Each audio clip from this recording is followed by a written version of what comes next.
17-23 for the public hearing. Just as a reminder, we will have a regular meeting after this, of which Resolution 17-23 is on the agenda. Yeah, my name is Audie Barber. I got a couple quick things. I think this B.O.T ideal that the council passed in 2020 needs to be repealed. I think this needs to be put on the back burner for now for more discussion. I don't even think half of the councilmen have even received plans on this project. I just feel that we went down this rabbit hole once with the solar farm, same company. I just think we need to push back and make this mayor and his administrative accountable to let the people know what's going on with this. And if not the people, the council as a whole. I think I spoke with most of you guys and ladies. I think you guys need more information on something before you can vote on it. So I'll just keep it short and sweet for now and then bring more up during the actual resolution time. Thank you. Anyone else wishing to speak on Resolution 17-23?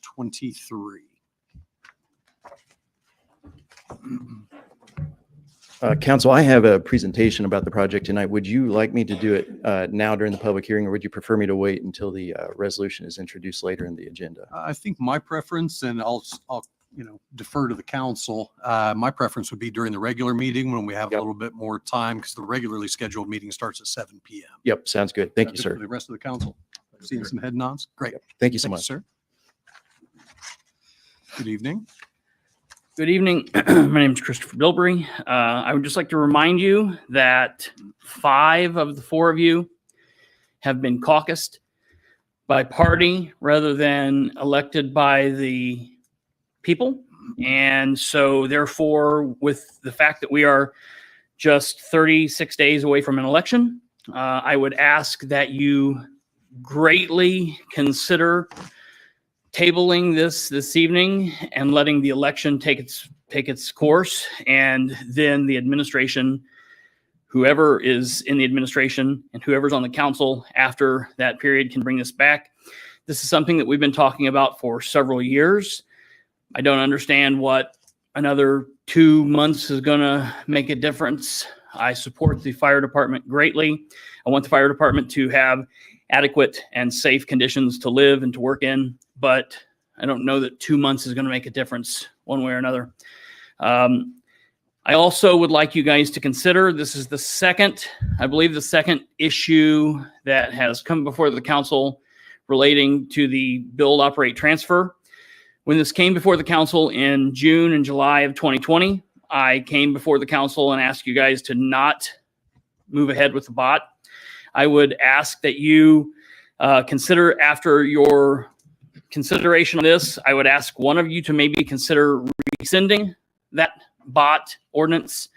I think all it's been used it's only been used to kind of obfuscate the council and to run around you guys. So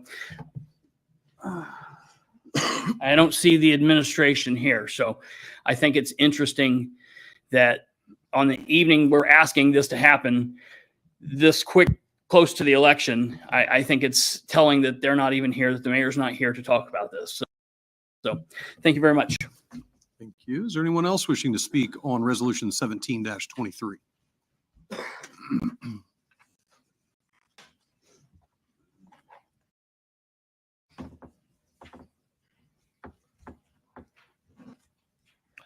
Rick Yenser, newsman and author. Hey, let's talk a little bit, and I'm talking to the public besides the government, about build, operate, and transfer. That was a law that was set up some time ago to take a third party for schools and government and let them do the work and then operate as long as they want. Now, I'm not sure that the details of this project, but let me throw a number out at you. 42 million. That is the indebtedness of this government. And now you're going to add another 18 million or more and let a third party do it for you. Now, we just heard from the congressman today who wants to resign because they won't put a debt ceiling in Washington. Well, I've got news for you. After the pandemic, schools, government, everybody is borrowing money. Our taxes went up in this community because you allowed an appointed board, the Muncie Sanitary District, to build a $17 million sanitation garage. Now, while it was probably needed, that added to the tax rate and it added to the indebtedness. And I think for a government that only raises about 30 million in taxes and another, I don't know, your general fund's hardly at 25. I wouldn't be adding to the debt of this community because I don't know how many of you will be here in 20 years. But our debt way exceeds what you're spending. Thank you. Thank you, Mr. Yenser. Anyone else wishing to speak on 1723 for the public hearing? Good evening, sir. If you would please just recognize yourself or give your name for the record. I'm Mark Greenberg, Muncie Fire Department. I'm not a fan of speaking in front of public speaking in general, but I think it's an important issue. I'm somebody that's lived in fire stations for the past 30 years. I don't know how many of you have actually been to our fire stations, but I would encourage you to visit them, not just one, but all 7 of them. I'm not going to go into great detail, but I can tell you that I got a friend that's had surgery this morning. He had a gallbladder and a prostate removed, retiree. I've had 2 friends that didn't get to see retirement because they passed with cancer. We have one of our members right now that's wrestling with cancer and he's winning and he'll beat this. We've lost 4 retirees this year. I believe half of them passed with cancer. I'm not going to say that the firefighting business is a safe business because we know that when we sign up, you know, we serve the public. We signed up for this. But you have the opportunity to make our living conditions better. 30 years is a long time to work someplace. A booklet, and I think you're going to be seeing something here a little bit possibly. I don't know what it is. I had an idea what it is because I've been on the building committee. I was one of the people that was invited to be part of that committee. So obviously I'm going to be in favor of it. I'd be happy to talk about it a little bit later, but I felt the need after what I just heard to kind of just put my take on it for what I've done. Thank you. Thanks, sir. Good evening. Hello, I'm Elizabeth Edgell, and I have one real short statement. I wonder what the conditions were in the classroom when some of them firemen were cheating on their exams.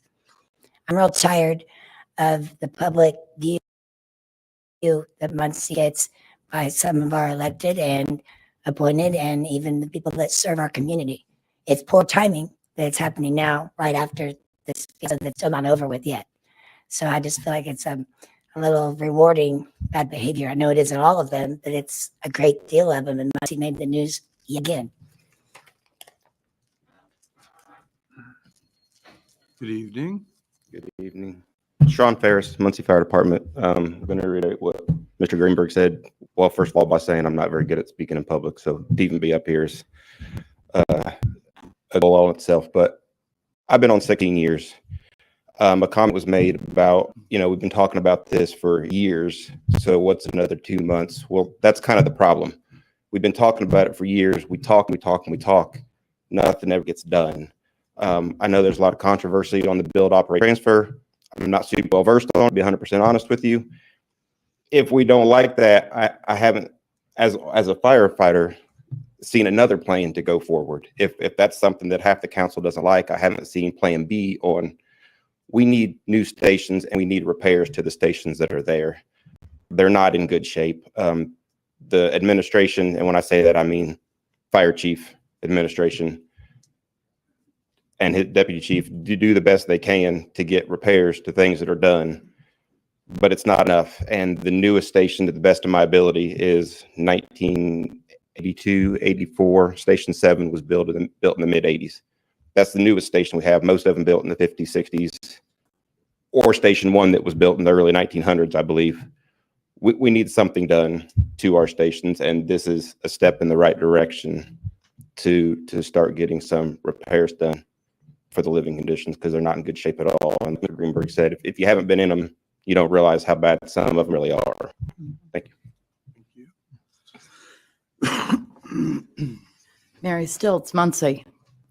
These firefighters go out every time they get a call. They put their lives on the line for any one of us that are sitting in here today. Any one of our houses could be on fire. They put their lives on the line for us. Why are we not pushing to improve their living arrangements so that they do feel good and they are healthy and they are able to come out and fight the fires for our homes? If you guys don't approve this, I'm going to be very disappointed in every one of you, because the firefighters take care of us. We need to take care of them. Thank you.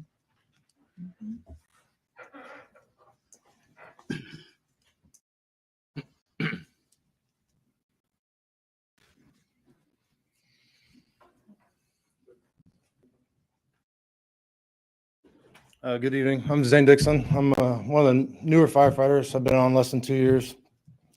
One of the things I wanted to bring up, we do have some female firefighters in our department. They have no privacy. We all sleep in the same rooms. We have the same bathrooms. They should have a separate area.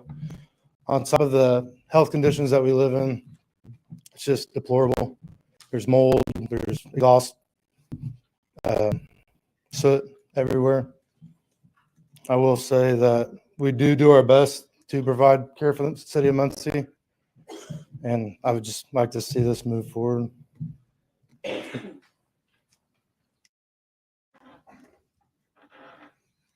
Anyone else wishing to speak on resolution 17-23? Seeing and hearing none, we'll close the public hearing and we'll begin the regularly scheduled meeting at 7 p.m.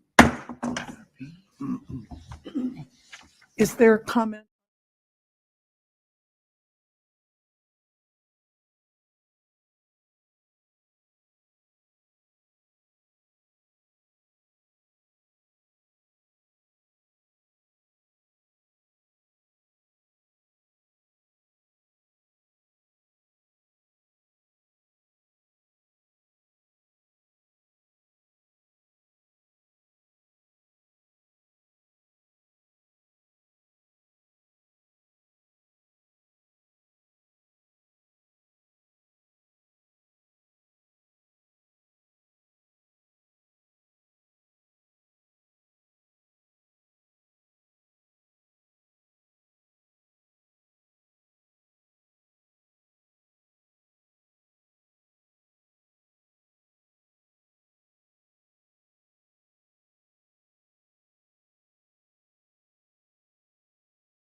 I'd like to call this October 2nd regular meeting of the Common Council to order. If you would, please rise for the Pledge of Allegiance, led by, let's go Jason Chafin. allegiance to the flag of America and to the republic for which it stands, one nation, under God, indivisible, with liberty and justice for all. If you would please stay standing for this month's invocation delivered by Councilman Jeff Green. Councilman, the floor is yours. Let's bow our heads for a word of prayer. Our precious Heavenly Father, we are thankful, Lord, to be able to call upon thy name this evening. Thankful, Lord, that you care about each and every one that is here and gathered. And Lord, everyone within the bounds of Muncie and Delaware County. And Lord, we're here tonight to do our best to help our community, help each and every member that is here. Lord, we ask that you would guide and direct the things that are said and done this evening, that it would bring glory and honor to thee. And Lord, it would help each and every citizen that is here. Lord, guide and direct us, that our wisdom would be given from thee, Lord, that we would do those things that are pleasing in thee. In Jesus' name we pray. Amen. Amen. You may be seated. And with Councilman Green already at the podium, we're going to move right into the citizen recognition with his presentation. Councilman Green. Thank you, Mr. President. Tonight, we'd like to honor a business that was started back in the 1940s on the south side of Muncie. An iconic landmark that probably everyone in this room knows about. If you have lived in Muncie for very long, you know about the south side of Muncie has a unique business, unlike any other around in the Muncie area. Long ago in the 1940s, when there was an airstrip that ran along 21st Street between Hackley and Mock, I doubt that there's anyone or very few in here tonight that can remember that far back. But there was an airstrip there, and there was three brothers that at the end of that airstrip, they had a business, and it was an ice business. It was ran by the Gibson brothers, Marvin, Glenn, and Earl. And I believe it was Marvin was the one that was the pilot, if I got that right. I hope I did.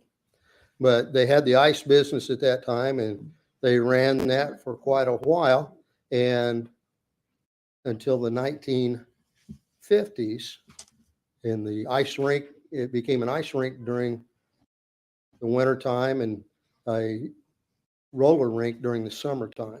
In 1950, Earl and Mildred started the roller rink, and it stayed a roller rink. So everybody, if you are a rink rat, and I don't know if you use that term, and we mean that in a positive way, people that absolutely love to do that. It affected a lot of people's lives. It was a great place for people to go to exercise, entertainment.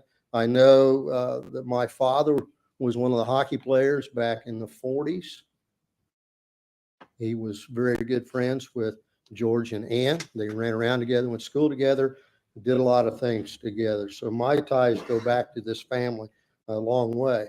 But that roller rink stayed as a roller rink in 1950 up till the time that George and Ann purchased the property, and I believe it was in 1967. And they bought that from their parents at that time, from Earl and Mildred. And they owned that until the time that they sold it to Tom and Jennifer in 2009. And they've owned the business since then. And if any of you have ever been to Gibson's, and I assume probably 80% of you in here at one time growing up did so. I know my father took me when I was little, taught me how to skate. I, in turn, took my children who graduated from Muncie Southside, and they learned to skate. And now I've taken my grandchildren, and they go there. Gibson's is a wonderful place for the kids. I know during my years of growing up, one place was feared, and that was in the south west corner of the area, and that was called the jail. And Ann was very good about putting people in. You didn't behave. Now, I never was one of those that was put in it, but I had friends that were put in it, and I knew other people that went there. And you had to serve time out until you're allowed to go back and skate again. But it taught kids discipline. It taught them to be responsible for their actions and to behave. And I'm thankful that we still have a business that's ran that way. It's still that way. It teaches those children that they need to do that. So tonight we're going to honor Tom and Jennifer Sheridan, if they would come up, and they have family with them, I believe. The Gibson Skating Rank, we appreciate so much your service to the community.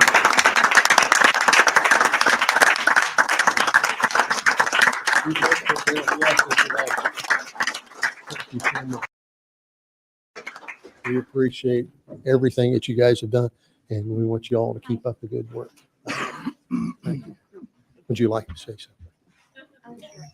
Go right ahead. I just have a quick correction. Ann and George should get their full credit for their tenure. We took over the end of 2019. Oh, 29. So they should get full credit for all their tenure. And for those that are familiar with the jail bench, it was designed originally for George Jr. and Tommy. I want to thank everybody, the customers and everybody that came and supported us, and I hope they keep coming. My family that's here today. Thank you, Councilman, everybody. Thank you so much for this. I appreciate it so much. Thank you. For all that you did. Appreciate it.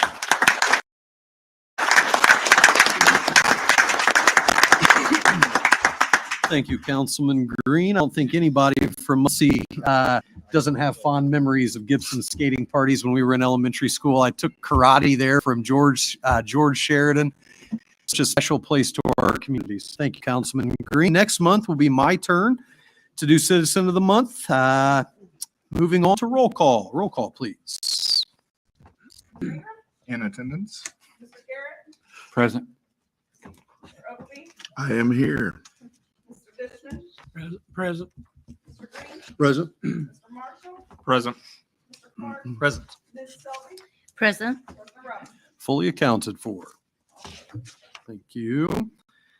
Moving into the minutes, is there a motion to approve or changes that need to be made from the September 11th meeting? Motion. Make a motion to approve? Motion was made by Councilman Marshall, seconded by Councilman Ingram. Roll call, please, on the minutes. Yes. Yes. Yes. Yes. Yes. Yes. Yes. Thank you. Are there any committee reports? I have one. Finance Committee, obviously, we all know, but maybe the public doesn't. We met on September 26th, the last week, to begin our review of the 2024 municipal budget. Our next meeting is scheduled for next Tuesday, October 10th at 6 p.m. right here in City Hall. And then our final meeting will be Monday, October 16th, which will be a special meeting of the council at 7 o'clock p.m. Again, October 10th, Tuesday, and then Monday, October 10th. It did come to a couple of council members, and while we're discussing the committees and council, I've had a couple of council members, and I've actually had several people, citizens, reach out to me concerning the date of the November city council meeting, which is currently scheduled for November 6th, which is the night before the municipal election. Historically, the meetings have been moved to the following Monday during an election year for a municipal election. Of course, we didn't move it last year during the county election, things like that. But I just wanted to bring that to your all's attention. We are and can change that date and still meet statutory deadlines for public notice and things like that. I'm indifferent to it, but I certainly, like I said, I had a couple of council members ask me about it. I'm happy to entertain a motion. That's what I think the best approach would be, that it's a council decision. So happy to entertain any motion if anybody would want to move it. That would make it November 13th rather than November 6th. I'll make a motion, just let the council vote on it. Motion. Second that. Motion was made by Councilman Garrett, seconded by Councilman Ingram. Mr. Murphy, is that a voice vote or do we need to roll call that? Just to be clear, I think what the motion would have to be is a motion to move the November regular monthly meeting to the particular date. So that would be November 13th. Okay, I make a motion to move November, what? It was 6th. November 6th meeting to November 13th. Second. That motion was made officially by Councilman Garrett, seconded by Councilman Ingram. Do we voice vote on that or roll call? I mean, it's an unofficial action. Action, you can take a voice vote. Okay, all those in favor signify saying aye. Aye. Opposed, same sign. Aye. The yes carries 8-1. Thank you, council. Lacey, would you get that public notice out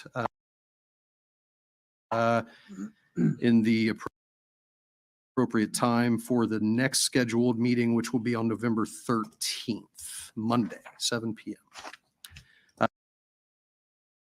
And we do have, I have been asked to allow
Sorry, everybody. That's the end of the hearing, apparently. So we'll get this pulled off and we'll get back and get to where they open up the stinking meeting, I guess. At least they bloody better. It's so confusing because it looked to me like they had started the meeting. It was live and then it cut. Back on the City of Muncie page. It's just restarting the stupid thing that we just watched. Yay! So, sorry, kids and dogs and life. So let's see what's going on here. So I will try to find the video. Hopefully they pick it back up again. I don't know what happened.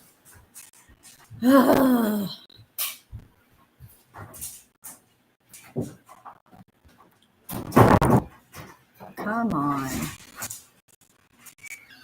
It's that, communications team that Dan's picked up, I guess.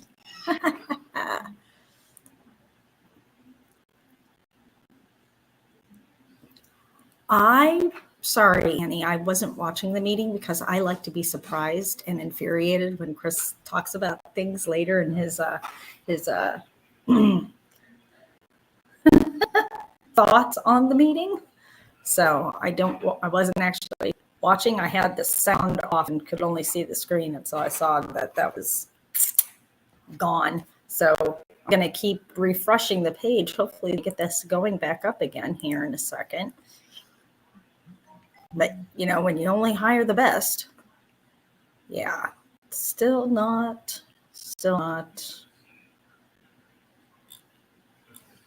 Oh, you're so helpful. City of Muncie. Did Dark Dan come in and do something to interrupt the feed? Hard to tell. He's a delightful character. But from what I understand, Christopher has managed to secure a video interview with possibly just audio, but we'll see. Interview with Dark Dan, so I'm kind of excited to see that. Yes, absolutely the best people for each position. So we've lost the bloody feed. I'm still refreshing the page, trying to get back up. Or see if they've gotten it back up. But so far, it doesn't look like there's any luck on that department. It's just continuing with the showing me what we've already watched. So y'all are stuck with me for a few minutes and we'll see what happens. Hopefully, they're keeping an eye on things, and I'm gonna let Christopher know that the city's stream has stopped.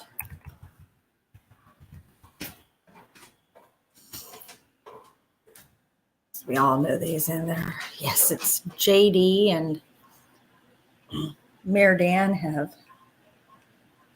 conspired.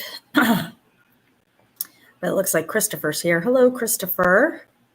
Some kind of jerk off nonsense is happening. Yes, yes, we can tell. It's nice to know that he's paying attention.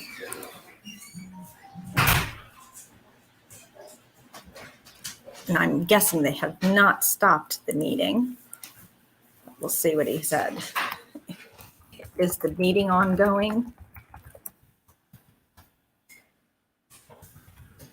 We're just fucked.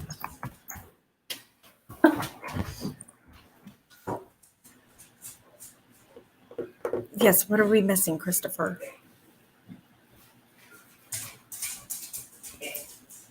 It's back up. All right, let's refresh the city page. Aha. Yes. Yes. Okay, so here, I'm going to get it shared, guys.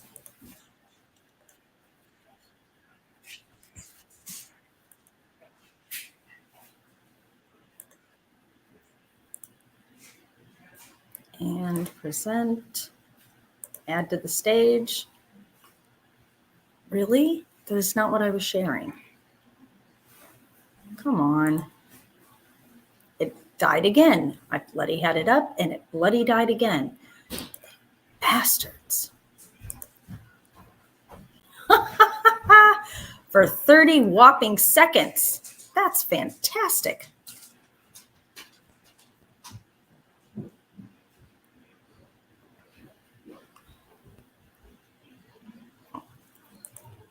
Was live, is live.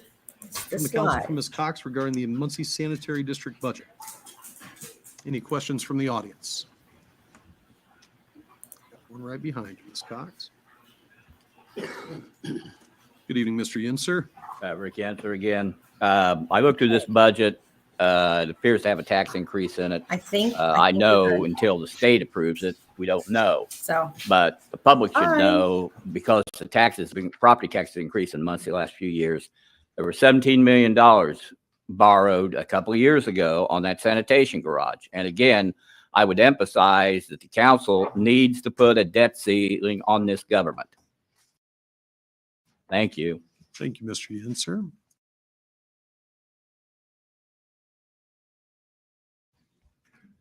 Is there anyone else wishing to speak on ordinance 14-23?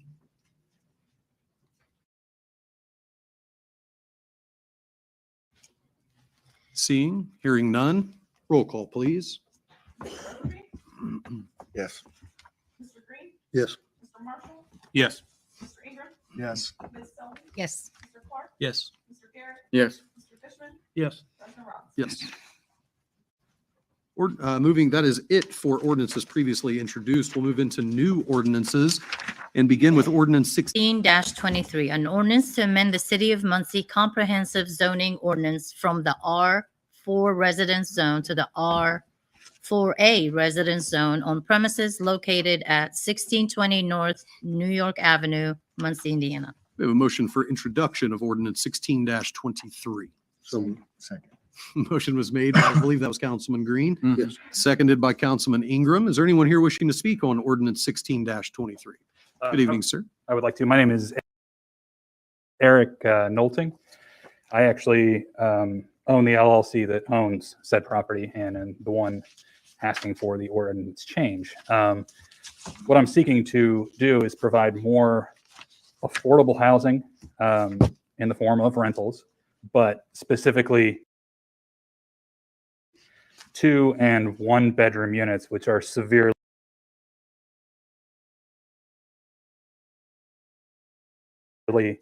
lacking in affordability in that area. Not looking to make huge changes to the neighborhood, just to provide more housing that is affordable and quality in that area. Okay. Any questions from the council? Well, I had one question. Turns a month. It would come down to the actual construction costs. Currently, I do have a couple other 1-bedroom units. I believe they go for $700 or less, and that's about,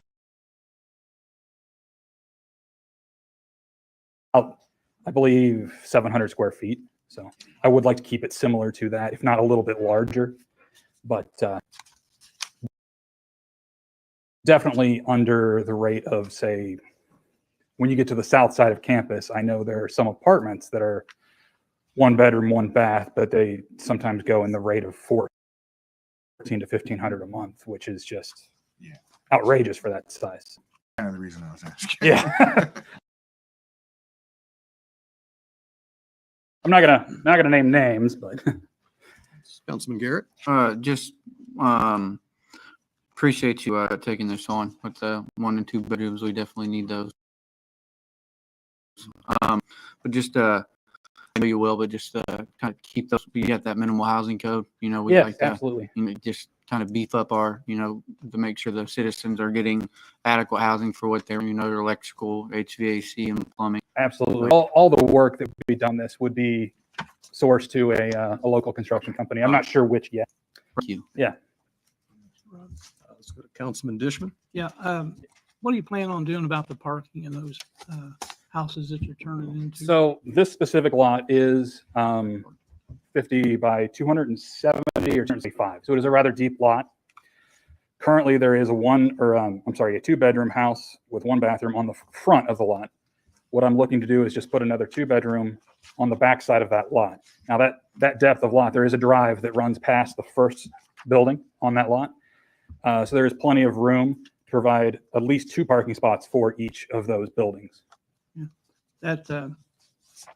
That neighborhood has been destroyed by people turning into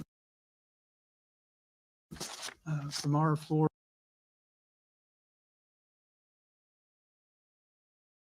to multifamily dwelling, and the partying that goes on in that neighborhood, parking in the front yards, people complaining to the police department all the time. And what are you planning on doing about all that? Can't be there 24/7 to tell them to knock it off, but I will say that my first rental I bought was the year after I graduated from Ball State, and parties are not allowed. And it goes on further to define a party as more than 1 guest per resident.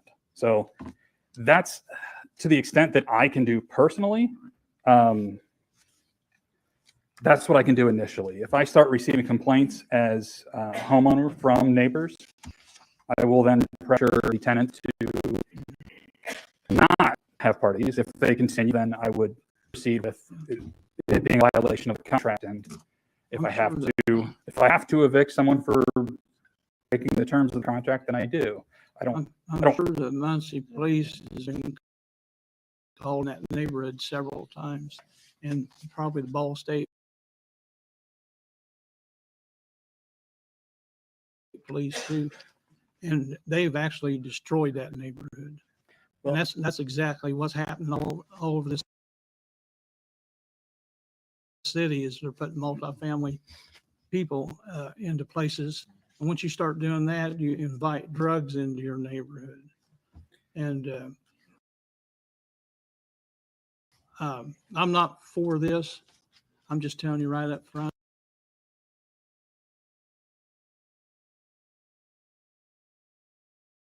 That I just want to know what you'll do for the partying and parking in the front yards, because if you go over there tonight, you'll probably see them parked in the front yards. I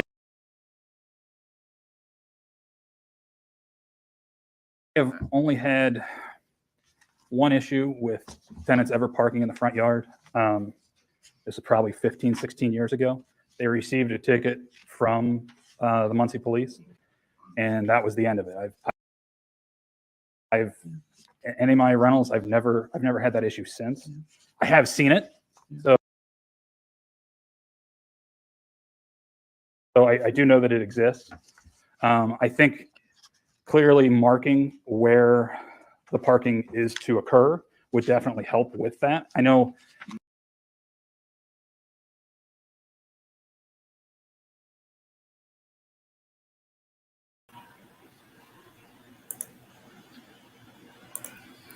I'm so sorry, everyone. I do not know what the issue is with this stupid thing tonight. We'll try it again.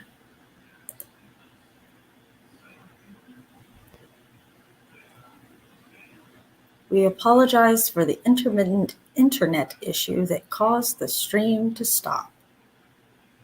Well, we got 30 minutes of a meeting, about 30 seconds of a meeting, 7 minutes of a meeting, and you're all morons. So that's fun. I think we may all get to be surprised when Christopher goes live tonight.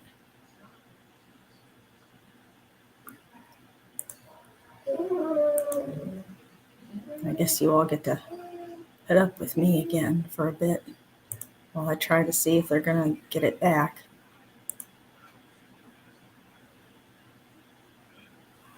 I don't know. Maybe this means they're giving up.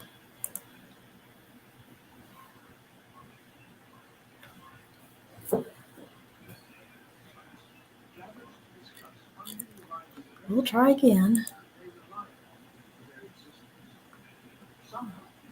Aha. house on, if it were an empty lot, I could build. I do own several properties in that neighborhood that I have renovated because they were in a near dilapidated state. And I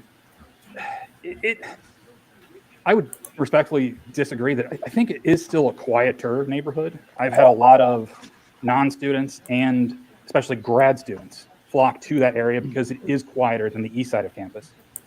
I don't know if it's just the older students, they're wanting the quiet, they're taking the grad student thing more seriously.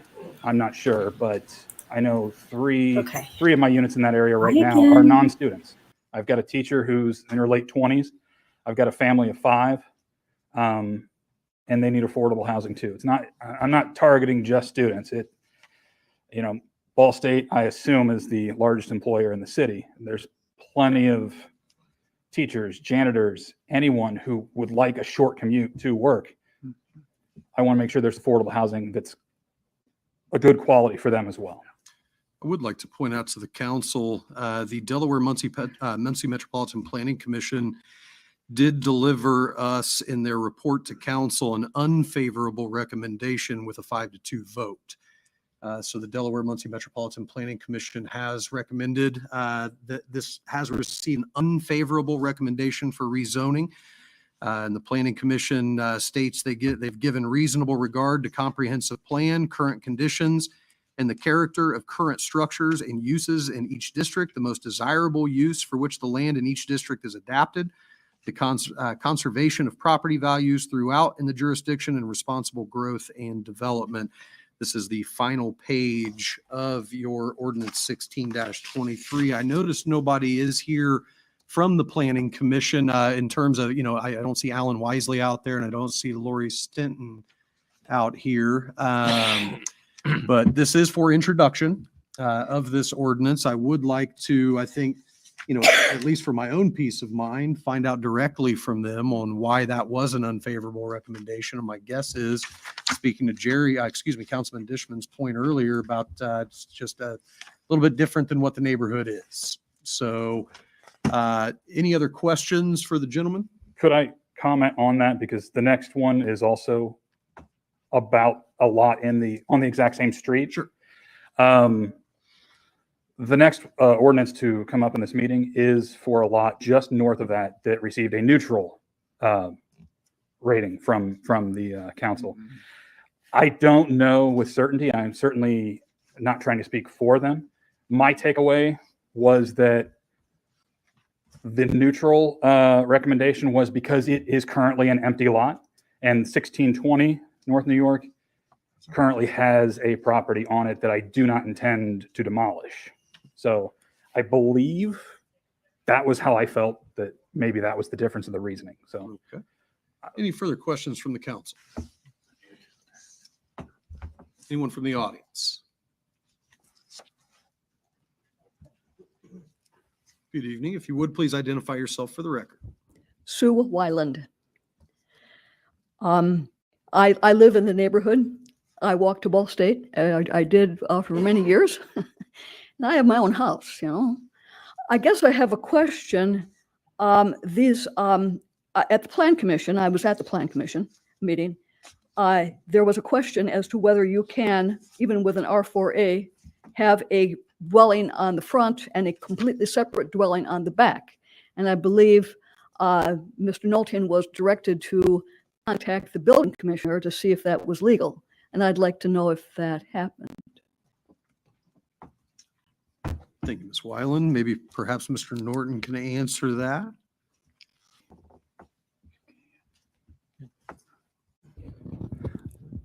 I have not contacted the building commissioner on that particular issue.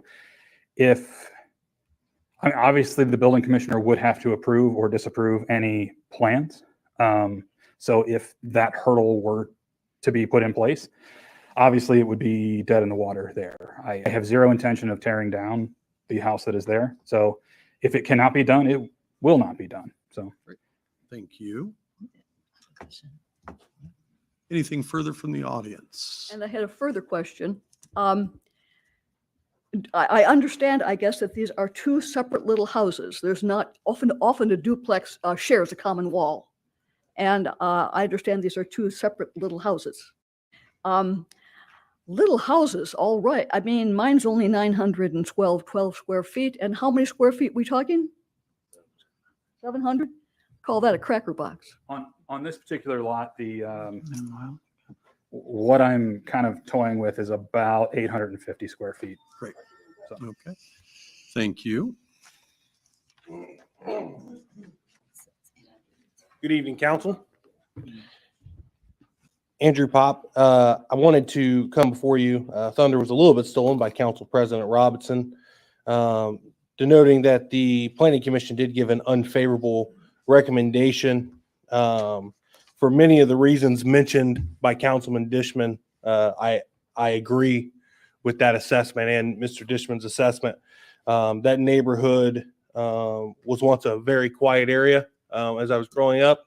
And MPD has made a ton of calls, to my recollection, out into that area over the past several years. I would point to the ordinance, given that it's been given a unfavorable recommendation by the Planning Commission, as well as an unfavorable recommendation here publicly by the sponsoring council member, Mr. Dishman, that I'd like to see the council not proceed with this, as the sponsoring council person has spoken against it and the Planning Commission has spoken against it. So thank you, Mr. Pop. Thank you. Anyone else wishing to speak on ordinance 16-23? Good evening. If you would please just identify yourself for the record. Cheryl Bryant. I'm a resident homeowner on Weber Drive for 40 years. And unlike Mr. Knowlton, as a resident homeowner, I am there 24/7, and the students are not. As far as a small house not accommodating a large party, that's correct. Because at the end of my street is New York Avenue, and because the house is too small, we just party and block the street with cars and bodies up to 100. And the last big party a few weeks ago, we actually had a couple flatbeds, probably maybe 2 in the morning. Flatbed trucks were called in, the police called in, they had their bullhorns, tried to get the students to leave, to get their cars out. And finally, they drove a couple flatbed trucks up and down the street with bullhorns. And so the house size does not mean if I have a small house, I can only have 8 people. We just spill out. Some things in general consider on these also, the existing student population density. And I'm concerned, I guess, today with the boundaries of Wheeling and Oakwood on the east and west, and then Bethel and McGalliard. That's part of our neighborhood, the Anna Neighborhood Association. And so if you consider the student density that already exists there, and we like our neighborhood, we don't object to students. If we had a few and they'd live and, you know, blend in with us, that's fine. But too often they're not. They're transients. Freshmen are not supposed to live off campus, I think. So basically they're there for maybe 3 years at the most. And I had them next door to me, just come and go. And it doesn't do anything to elevate the value of our homes or our neighborhood. The second thing is, and Mr. Nolte mentioned, and I'd say my lot's 50 feet wide by 170. And most of our homes have approximately a 50 foot wide lot. And here's my house and my driveway and my neighbor's driveway. I know how close we are. We're good neighbors. But then you end up building a box on the back of a house and sticking gravel behind there to park. So it's not what our neighborhood looks like. And we really don't want to deteriorate anymore. And those houses where they either stick a second story up if the foundation allows, or they put the big box on the back, and it is for student housing, then they decide if they aren't full, if they want to sell them, that house is not really attractive to a family. Doesn't look like a family home. It looks like student housing. And then the third thing is whether the city could cause someone who wants to add this housing to do a study. I used to work for a company that had healthcare facilities. And if you want to build a new nursing home, you had to do the study and you had to present a bed need, or you couldn't just, you know, I can go out and build a coffee shop, just build my coffee shop. I couldn't build a nursing home. I don't think they should be able to just put in student housing if there's no need. We probably have empty dorm rooms. We know there are empty homes already for students. They're either for rent or they're for sale.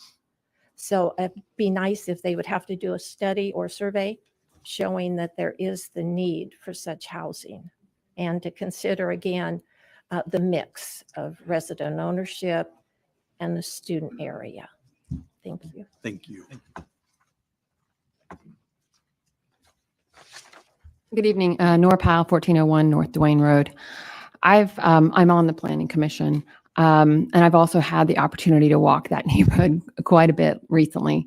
The reason that I voted the way I did at the Planning Commission meeting last time was because when you change the zone of an area, you don't dictate what's happening in that area. And while I can appreciate that someone wants to come in and develop and make something beautiful and improve, we have to look at what that means for the entire area and what that means for those parcels of land. And so by changing this from an R4 to an R4A, we're completely changing what's allowed there. And it doesn't mean that we don't appreciate that Mr. Nolte is coming in and developing houses, but if you change that zoning, he could sell those properties tomorrow and someone could come in and build to the maximum amount of that zone, which means 2.5 stories and several different things.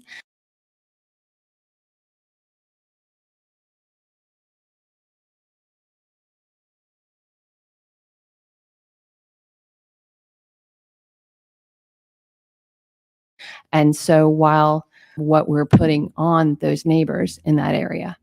Thank you. Thank you, Ms. Powell. I will add, this is to my recollection, this is the first time I've seen an unfavorable recommendation from the Planning Commission. And look, as council members, none of us are really well versed in the zoning laws and everything else. Some of us might be. Jerry, Councilman Dishman, more than likely. In instances like this, and I'm speaking personally, I have to take the recommendation of the body that is the experts on this. And like I said, this is the first time I've seen an unfavorable recommendation. Certainly it's up to each individual and, you know, how you all want to vote, but I think, it's probably time to go ahead and bring that to a vote. And again, this is just for introduction. So, with that, we'll go roll call, please, Lacey. Oh, If you don't mind. go ahead. Honestly, this is just for introduction. I would prefer to do my own research on this, so I would move to approve the introduction of this ordinance in lieu of me doing some research with the building commissioner's office and some of the Metropolitan Planning Commission. Well, within your right to do that. Councilwoman Selvey. It's a question. Okay. I have a question for you. Now, was there a reason that you did not contact the building commissioner before coming to this meeting today? I honestly didn't take it as a recommendation to contact the building commissioner for the purpose. The question was brought up if it could be done. I stated I was not aware, but that would be a determination of the building commissioner. I did not take that as a please reach out to the building commissioner. So they never told you to reach out? I do not recollect that being. That was not my takeaway. That could be completely my mistake. And if it is, I apologize. Okay, I have another. Thank you. Yes. Mr. Dishman, was he told to contact the building commissioner? You were on that meeting. Well, he was wanting to build a two-story too, wouldn't you? And that was a big concern, you building a two-story. There was some concern on some other lots that we'll be taking up that got tabled for the next meeting on Thursday that are some smaller lots. And the concerns were with building heights and so on and so forth. And they asked to see some designs for those smaller lots, which I have completed and submitted to Lori that you guys should be seeing on Thursday. As far as the larger lots, I was not of the understanding of providing a rough idea of what would be put on there. Beyond just all I'm looking for is something, really, it's more of an auxiliary dwelling unit versus the full rezoning. However, my understanding with the request for an auxiliary dwelling unit to be a variance, you want to see specific plans when that is applied for. Since I was doing multiple properties at one time, I was trying to consolidate my time and the commission's in order to achieve that. So I have one thing. We have a structural and zoning inspector for the city in the building commissioner's office. So I probably would have contacted them. That every question would have got answered about your rezoning and all that. I was the structural and zoning inspector for a while, so that's the building commissioner should always be your first that's first fair. call. They know more and rules have changed since I was on there. So they know they're up to date. They know all the codes, all the ordinance, what you need to get a variance for and what you don't. So that should always be your first go-to before, you even think that even when that thought pops up, you should, walk up there and have a conversation. And that is fair. This, like I said, this property is kind of different from the others in that it does already contain a structure that I don't intend on tearing down. The others are currently vacant lots. So that was probably the difference in my mistake in not reaching out. So I apologize. No, I was just letting you know. Yeah, no, I appreciate it. Thank you. I would second Ingram's motion. There's already a motion on the floor, but Deputy Chief Deegan. Hi. I just heard Chris Deegan, Muncie Police Department. Councilman Dishman brought up what the police response has been in that area. And I heard a couple people come up here and talk about parties and what our response have been. I would just offer that I can provide that information at the next meeting if that is the request of the council. Somebody just shoot me an email or give me a call. It'll take me a couple weeks to put all that together, but I'd be more than happy to provide it. Okay. Thank That's you, Deputy good. Chief Thank Deegan. Well, we do have a motion on the floor to introduce as well as a second. With that, we will do a voice vote. All those in favor of... Excuse me. I want to be clear that the vote is up for more research on this. Well, yeah, the ordinance is up for introduction. So we'll hear it again next month. So yes, this is just for introduction. So all those in favor of introducing Ordinance 16-23, signify by saying aye. Aye. Opposed, same sign. Aye. Is it two of us against? Okay. Mine's for introduction only. Okay. Introduction only. All right, 7-2. Thank you. Ordinance 17-23. Ordinance 17-23, an ordinance to amend the City of Muncie Comprehensive Zoning Ordinance from the R4 Residence Zone to the R4A Residence Zone on premises located at 1700 Block North New York Avenue, Muncie, Indiana. Is there a motion for introduction of ordinance 17-23? So moved. Motion was made by Councilman Ingram, I'll second that. seconded by Councilman Garrett.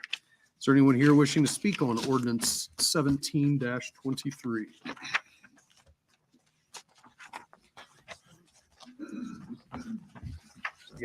I'm sorry, Eric Knowlton. I guess I'll speak again on this. Should be a little bit briefer. Again, this is a vacant lot.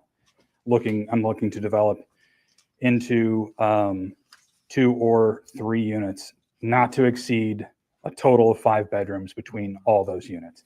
That is my plan. Again, it's the 2-bedroom and 1-bedroom units that are lacking in that area. And I'm trying to meet that need in an affordable and with a quality product. Thank you. I will note, as we discussed in the last ordinance, this one, or was pointed out during the last ordinance discussion, that this came back neither favorably or unfavorably by the Delaware Muncie Metropolitan Planning Commission by a vote of 5-2, that there is no recommendation, neither favorable or unfavorable. Are there any questions from the council? I have a question. Go ahead, man. Councilman Green, and then we'll come to you, Councilman Dishman. I'd like to know where you reside. Do you reside in this neighborhood? No, I currently live on the west side of Indianapolis. I am a Ball State graduate. My parents were Ball State graduates. I would claim Muncie as my adopted home.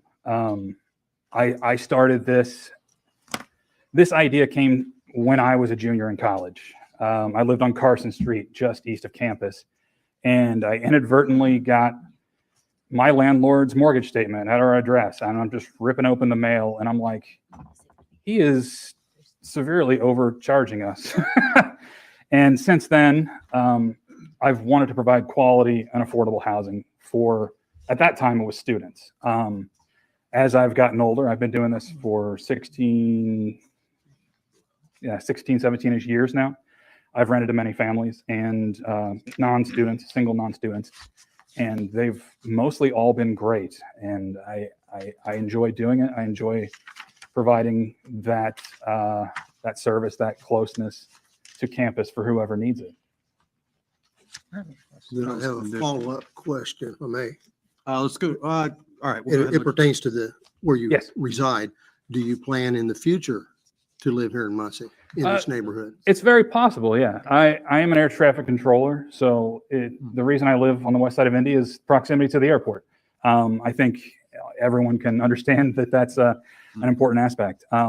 With the amount, with the properties that I do have up here, yeah, I'm not opposed to it. It would be more cost effective for me if I could self-manage. Being as far away as I am, I do have a property manager, but I keep my hands involved on that. I'm very active in texting my property manager, making sure things are going as they should and there aren't any issues.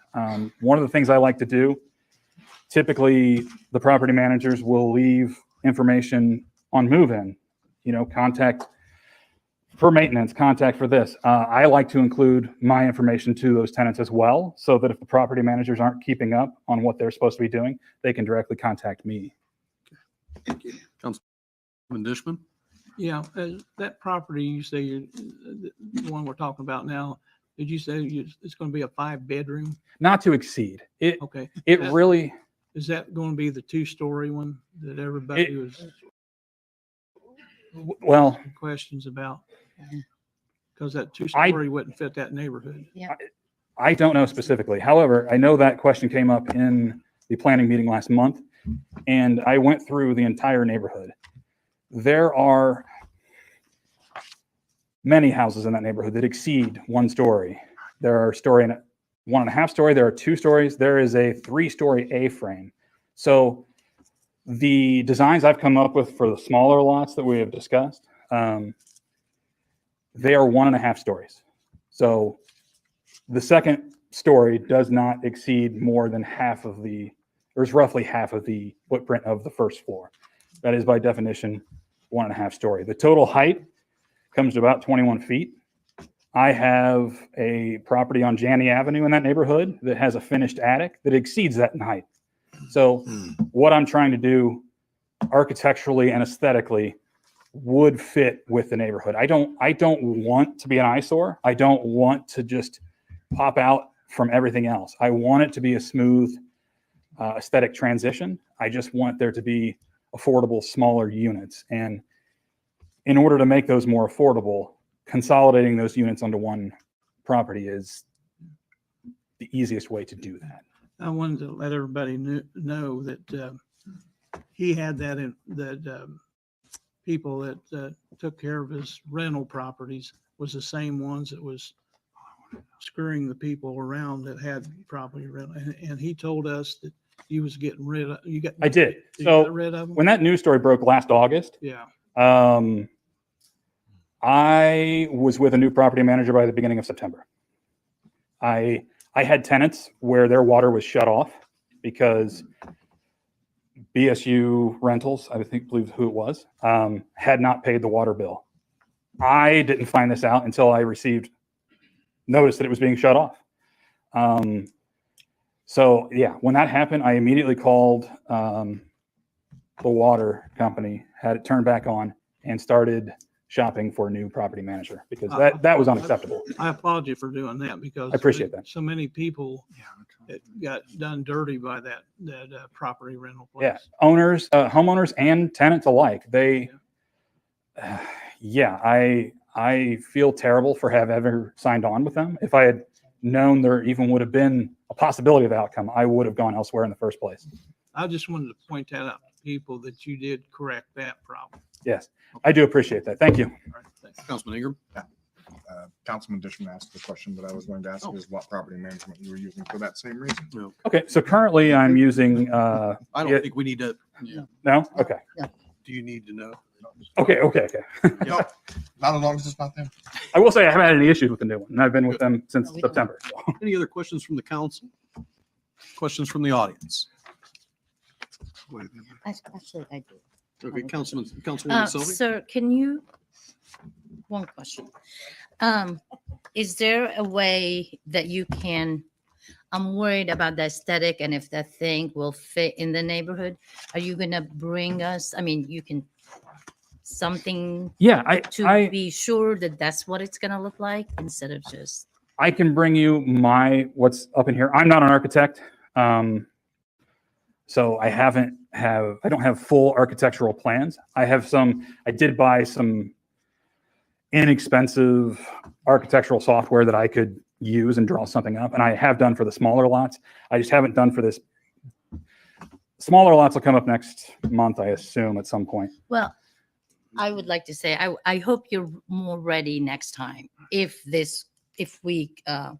because here you are asking for us to change a zoning of a neighborhood and you have not contacted the building commissioner on the other resolution or ordinance, and then you don't have a design for us to see to make that judgment if we feel comfortable voting.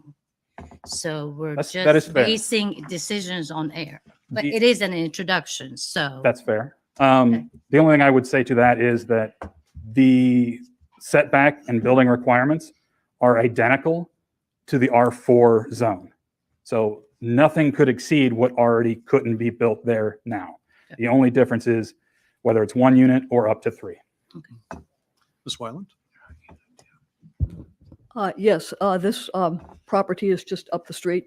And so all of the arguments against 1620 hold for 1700. It's the same size lot and so on. I would just like to point out that the 3-story A-frame referred to was not actually built in that neighborhood. It was moved when Centennial Avenue was connected to Bethel, the curved part there were a few houses in the way. And this was one of them. And that's why it was moved. And that's why we have one, just one, that's 3 stories, because it wasn't supposed to be there to begin with. Anyway, just wanted to point that out. Thank you. Any other questions from the council? Any other questions from the audience? All those in favor of introduction of ordinance 17-23 signify by saying aye. Aye. Opposed, same sign. Aye. 7-2. Councilman Garrett, Councilman Robinson in the negative. That is it for new ordinances. We'll move into resolutions. Resolution 16-23. Resolution 16-23, a resolution of the Common Council of the City of Muncie ratifying the addition of a licensed social worker to the Muncie Police Department. Is there a motion for approval of resolution 16-23? So moved. I'll second that. Motion was made by Councilwoman Selvey. Seconded, I heard first from Councilman Ingram. Anyone here wishing to speak on resolution 16-23? Good evening, Deputy Chief Deegan. Hello. Chris Deegan, Muncie Police Department. The resolution before you is a product of a lot of work, and I won't even begin to claim any credit here.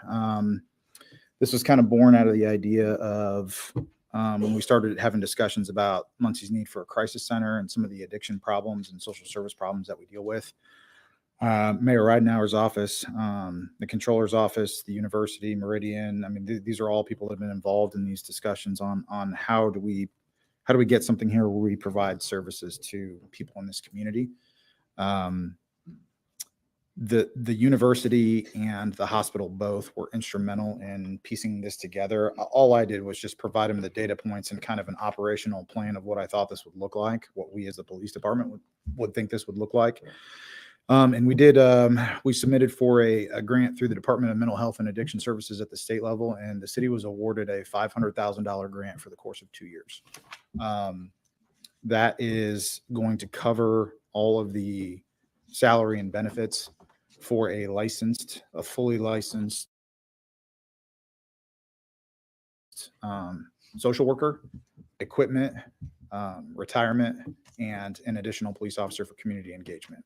So some of you know we have started upwriting a community engagement division.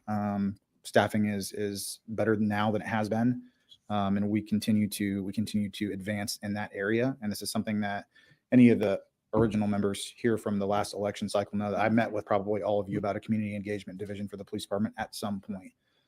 It's still a goal. This is going to be hopefully the start of that. I mean, we've started it, but hopefully this will build on that. And yeah, so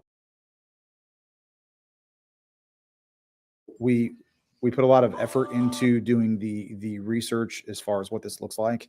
So because I'll be honest, we've not done anything like this before. And so other places have, and I'm a firm believer, don't reinvent the wheel when you don't have to. So we site visited multiple police departments that have implemented a social work program.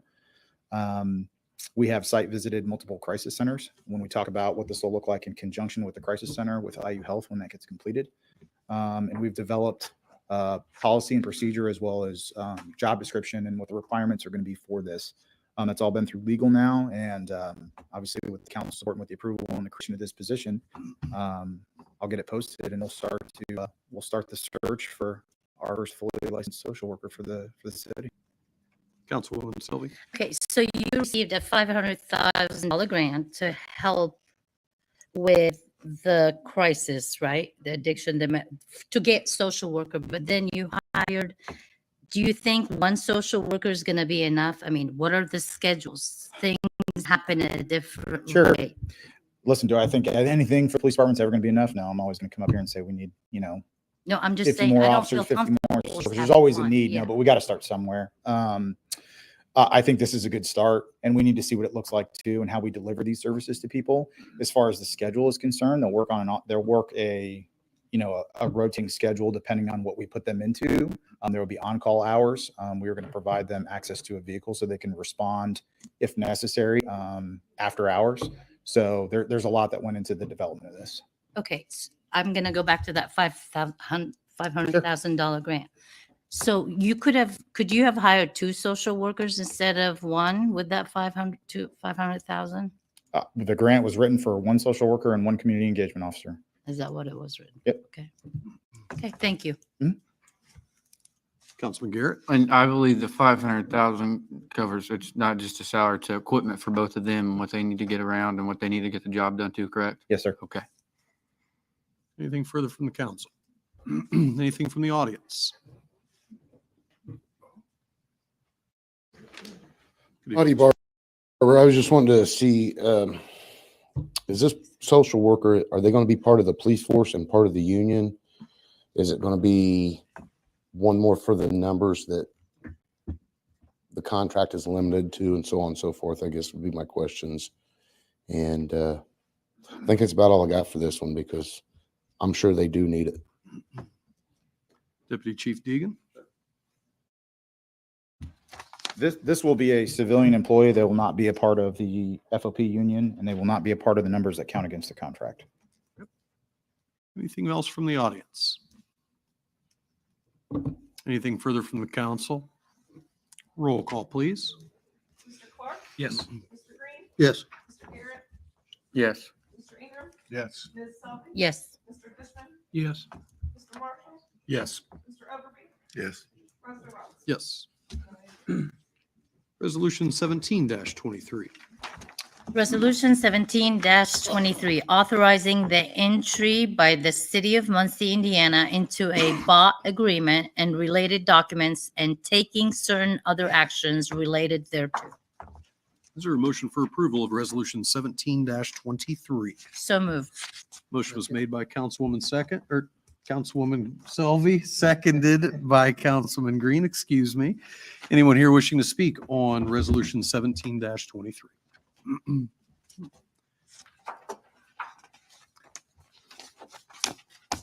We're looking for a presentation here, Mr. Barber. Sorry about that. I didn't want to cut if it wasn't my turn there. Thank you very much, Council. My name is Greg Martz. I'm with GM Development, and I'll have about a 12-minute presentation if that's okay with you. I can speed it up or slow it down as needed as we're talking here. We responded to a public request for proposals about 2.5 years ago now. And so I'm here tonight to give you the information from all that work that we've done for the last 2.5 years, working with your building committee.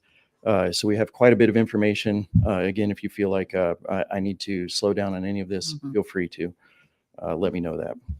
So the agenda tonight is I'll start out by talking a little bit about the history, how we've gotten here. How I would describe where we're at tonight is definitely not the end of this process. I would say it's the end of step 1 is really what it is, and I'll explain what all those steps will end up being. We performed an existing facility study, a response time study. We've done a lot of work on design, budgeting work, and then I'll close by talking about next steps. This is the history of the project process so far, and I'm starting on March 2021 because that's when the public request for proposals was submitted.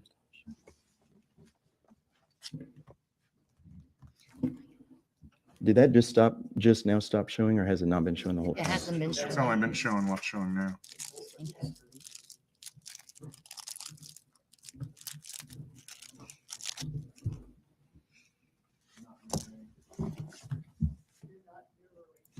Yep, I think I know what to do.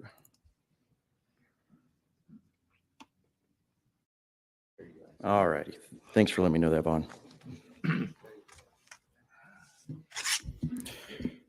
This is starting with March 2021, which is when the public advertisement was put out by your building committee. Obviously, there's been years before that these projects and the fire department in general have been talking about potentially needing to do something with some of their stations. This was procured, the city procured this underneath Indiana Code 5-23, which is the Bill Operate Transfer Statute. We saw that advertisement and responded to it. That occurred in March of 2021. I believe there were several responses. We were selected by the building committee then in April of 2021 to begin what the law describes as a scoping process. The idea behind this is that you get a period where you get information that, of course, is being presented tonight. Takes however long is needed in order to get this information together, which, as you'll see, this has taken 2.5 years to get the information that we're presenting tonight. And so the idea here is that tonight would be closing that scoping period and then moving forward with step 2, which again, I'll describe the future steps here shortly. After being selected, we then worked from April 2021 to November 2021 doing an existing facilities study. That is about a 340-page document. I have a very condensed version of what I'll show you was the results of that tonight. From there, then we did a location study. This was investigating all 7 firehouses in the city. That occurred from December 2021 to July 2022. And then since then, we've been working on multiple design and budgeting concepts for your building committee. And of course, the public hearing is where we're at tonight. The next steps after this. So again, this is not, this is only the first step tonight. This is us presenting information to you. What we're asking for is approval tonight to move forward with the second step. The second step will be that if you were to approve this resolution immediately tomorrow, we'll talk with your financial advisor. We'll give them the information that we're presenting to you tonight. Your financial advisor would then take all that information, present again to you, likely next month, but it might take them more than that. And then depending on what kind of financial strategy they were to recommend to you, I would say that there will probably be 2 or 3 meetings that they'll have to have with you. I would be happy to go to those meetings to support them if they have any questions. But essentially the next 2 or 3 meetings, it will be them and your bond counsel that will be advising you on whether you can afford it. As an example, if they come back next month and they say, well, you approved wanting to move forward with this project, but you have no way to pay for it, then of course the project just would not move forward. So again, I just want to be clear, this is only the end of step 1 is what we're doing tonight. Step 2 would be that. Simultaneous to that happening, you'll see tonight, I'm going to present the designs that we have. You'll see that it's a schematic level, which is what I would call about a 20 or 30% design level. So obviously that means there's still 70 or 80% of design that still needs to happen. I would estimate that's going to take about 4 months to do that. We could be doing that simultaneous to your financial approvals happening. The goal here is that you want to be ready for construction in late spring next year. If we can hit that, that would be the best time to be putting bids out, and would give you all the dry summer months to be doing your site work and so forth.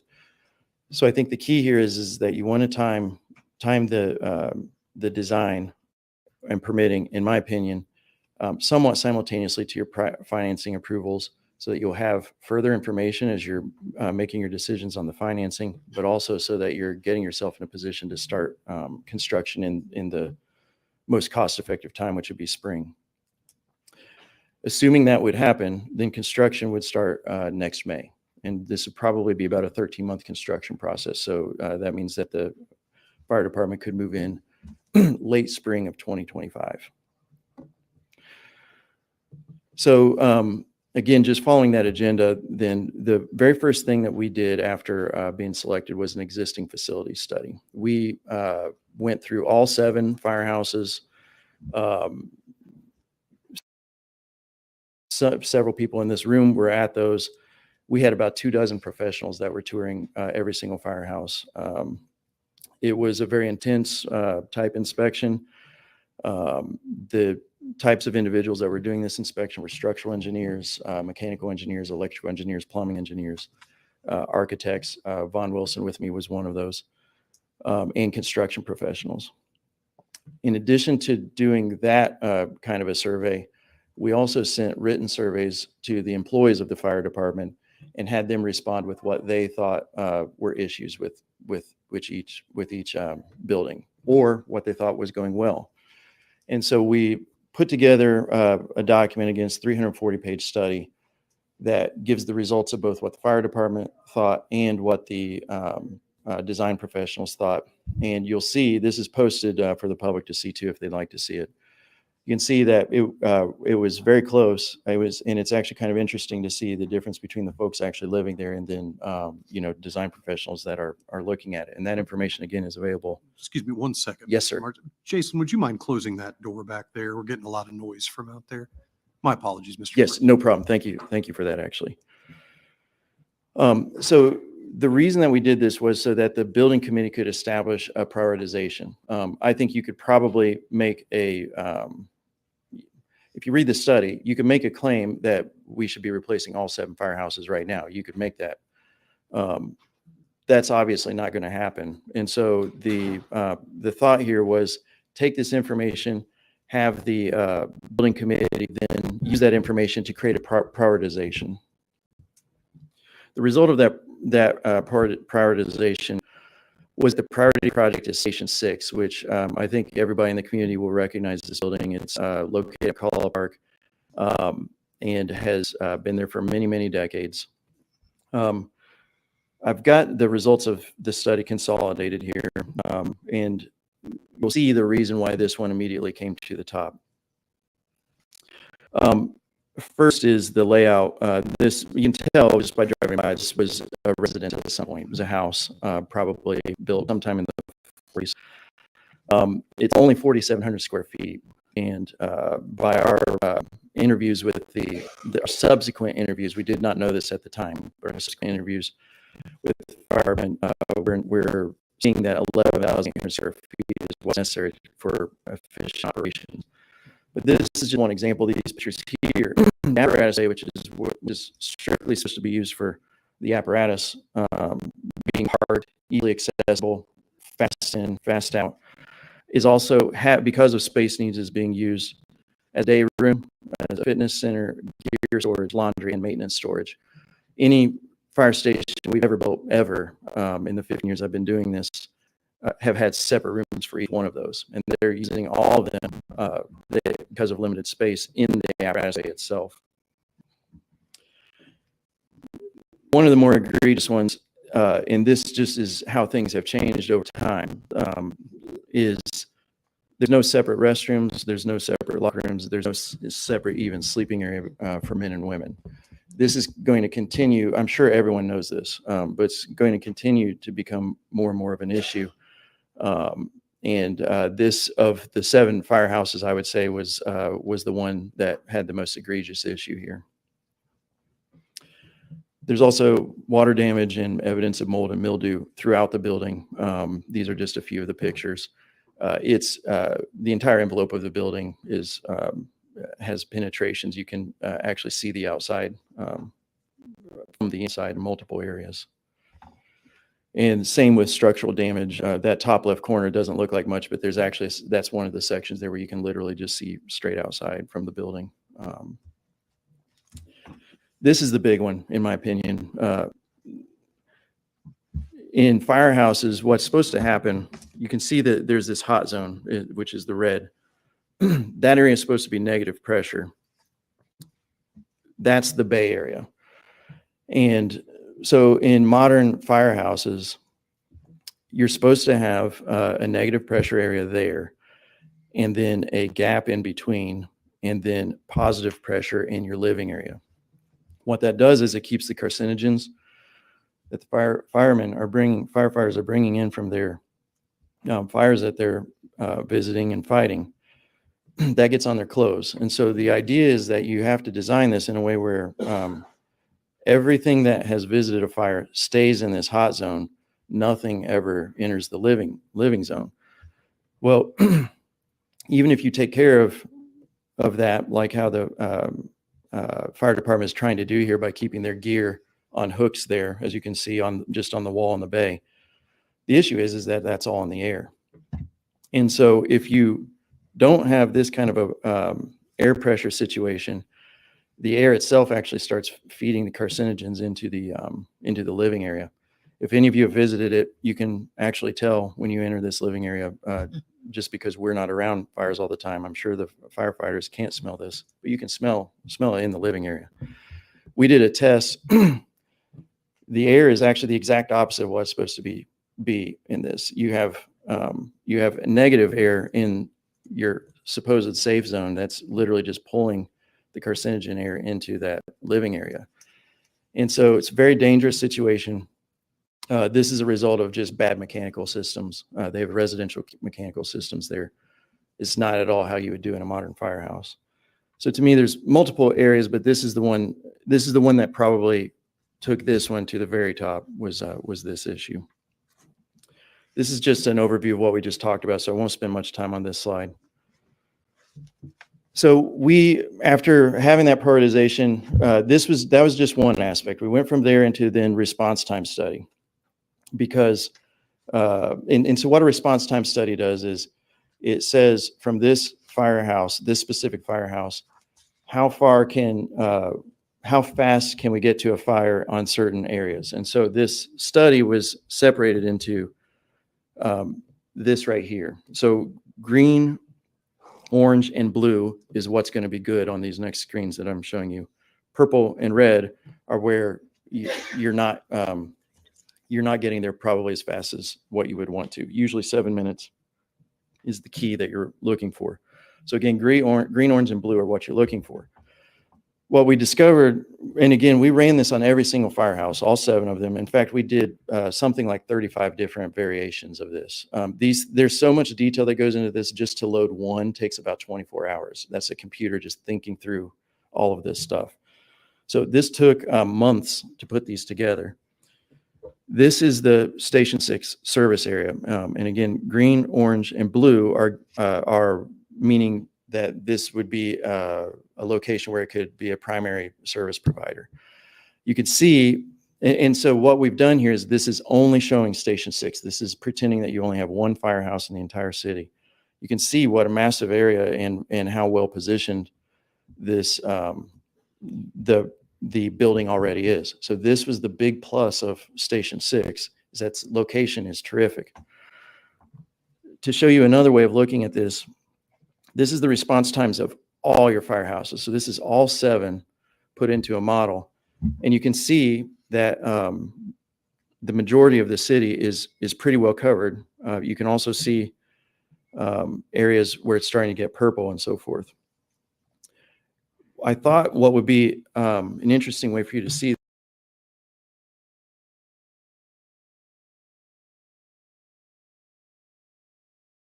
this, though, is to see a model. We did a model where, okay, I may have to unplug this again. I really hope this works.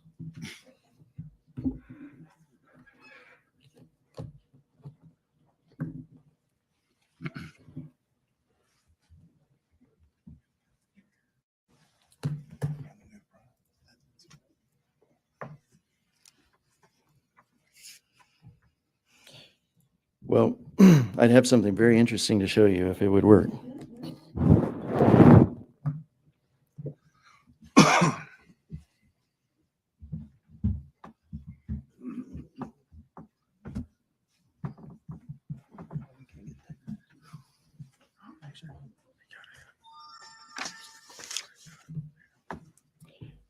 All righty.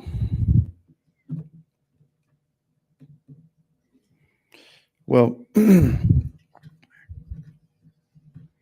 what I can do is I can email this to you, council, if you'd like to see it. What we did was we did one model where it was, we pretended that Station 6 didn't exist. In other words, we just kept all 6 of your firehouses. And it's amazing when you look at this, and again, I'll email this to you so you have it for, your future use when you're discussing this with your financial advisor and so forth. You'll be amazed at how important this firehouse is, and how much of the northeast side of the city that this one firehouse out of your 7 is performing. You got something back up. Well, I'll tell you, the only problem I have now is I can't see it on my screen now. So One or the other. You got to pick and choose. I'll tell you. Well, Vaughn, you're up next, so you get to work through this. Is that the one that says from the beginning? I'm sorry. Okay. Vaughn's the architect that's been doing all the ideas for this site. And so I thought it'd be better for you to hear direct from him when we're talking about the designs that he's put together. The building committee has been absolutely fantastic to work with. We've asked them hundreds and hundreds of questions. They've been really responsive. And so there's a lot of effort that has gone in these next couple slides that Vaughn will be talking about. I did want to just show you though that because of the way that these location studies came out, we felt that the best location for it is literally right next to the current site. What's great about that is the fire department can continue operating out of it. There needs to be no shutdown during construction, nothing along those lines. And so they could literally move out one day, move in the next day. This is not final by any means. This would, the site plan would be put together in this step 2 that we're talking about. But this is, at least we just wanted to show you a concept that it would easily fit on the remaining area that's next to the site. Vaughn, I'm going to turn this over to you for the next 2 slides, and then I'll just have one concluding slide, and then we'll be done.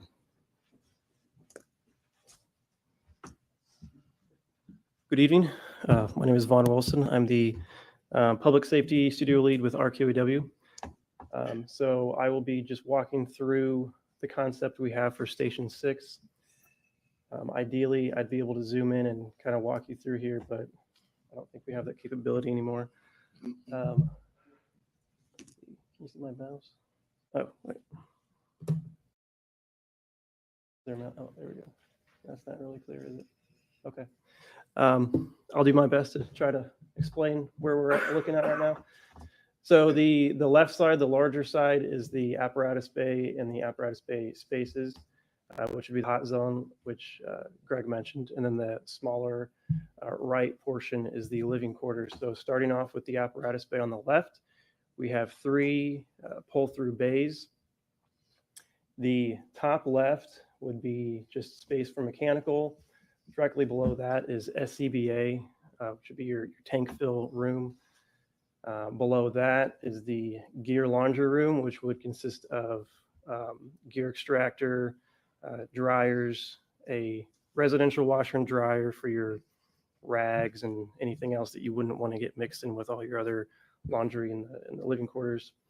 A little bit of work counter space, and then a utility sink. Directly below that is the turnout gear storage, which houses all their gear.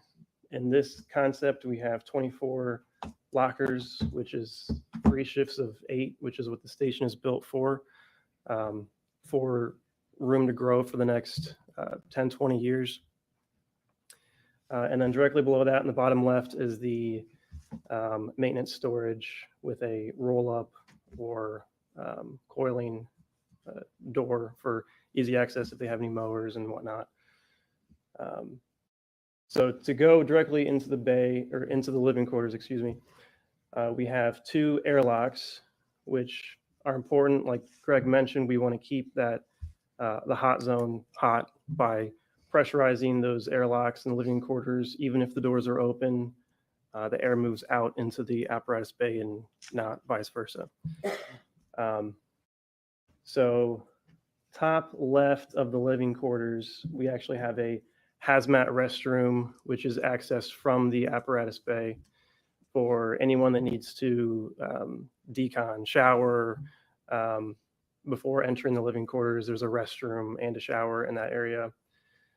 Directly below that room is the report writing room, which has a window directly into the apparatus bay. If you move directly to the right from that room is the day room, which has a room for 8 recliners. Directly to the right of that is the, I think we've got some quartermaster storage, and below that is janitors. To the right of that is the entrance to the station. In the top right corner, we have the kitchen, dining, and 3 individual pantries for the 3 shifts. That area has access to the outside for patio. So directly going down from the kitchen and dining to the far right in the middle, we have the laundry room for the quarter laundry. To the left of that is a little area for fitness. Continuing left, we have a public restroom and IT closet. To the left of that, we've got a quiet room, which is more or less serves as like a mini day room for those that don't want to necessarily be around everyone. They can go and kind of be a little more secluded in the quiet room. It's also been used for studying. To the left of that, we have some more storage for EMS. Left of that, we've got another office. And then down below in the very bottom, we have, I wish I could zoom in on these. Essentially, it's a bunk suite that you enter. You can either go left or right, and immediately you have a locker room, which has 3 lockers, 1 per shift.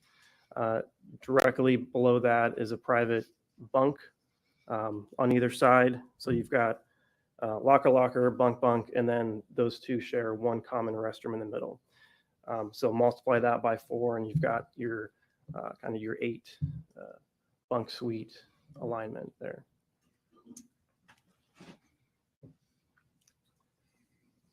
And then this is just a very conceptual rendering of what this thing could possibly look like based on the committee feedback.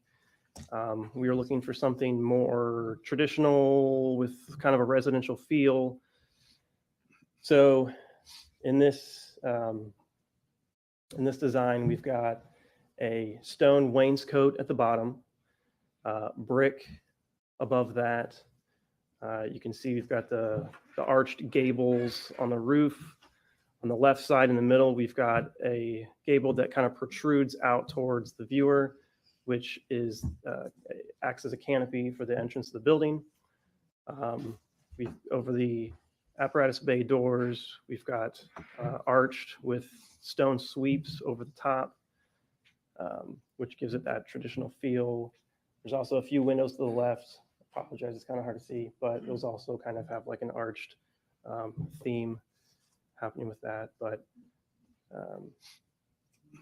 yeah, back to you.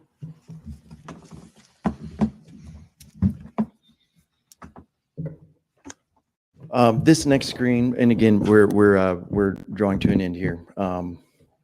This next screen is the budget. I don't necessarily expect you to look at all these line items, other than just to note that there was a lot of work that went into this. I didn't want to just put one number on a screen. But the project is roughly $7,950,000 for what you saw tonight. That's all inclusive. So that is not just the construction of the building. That would be to furnish it.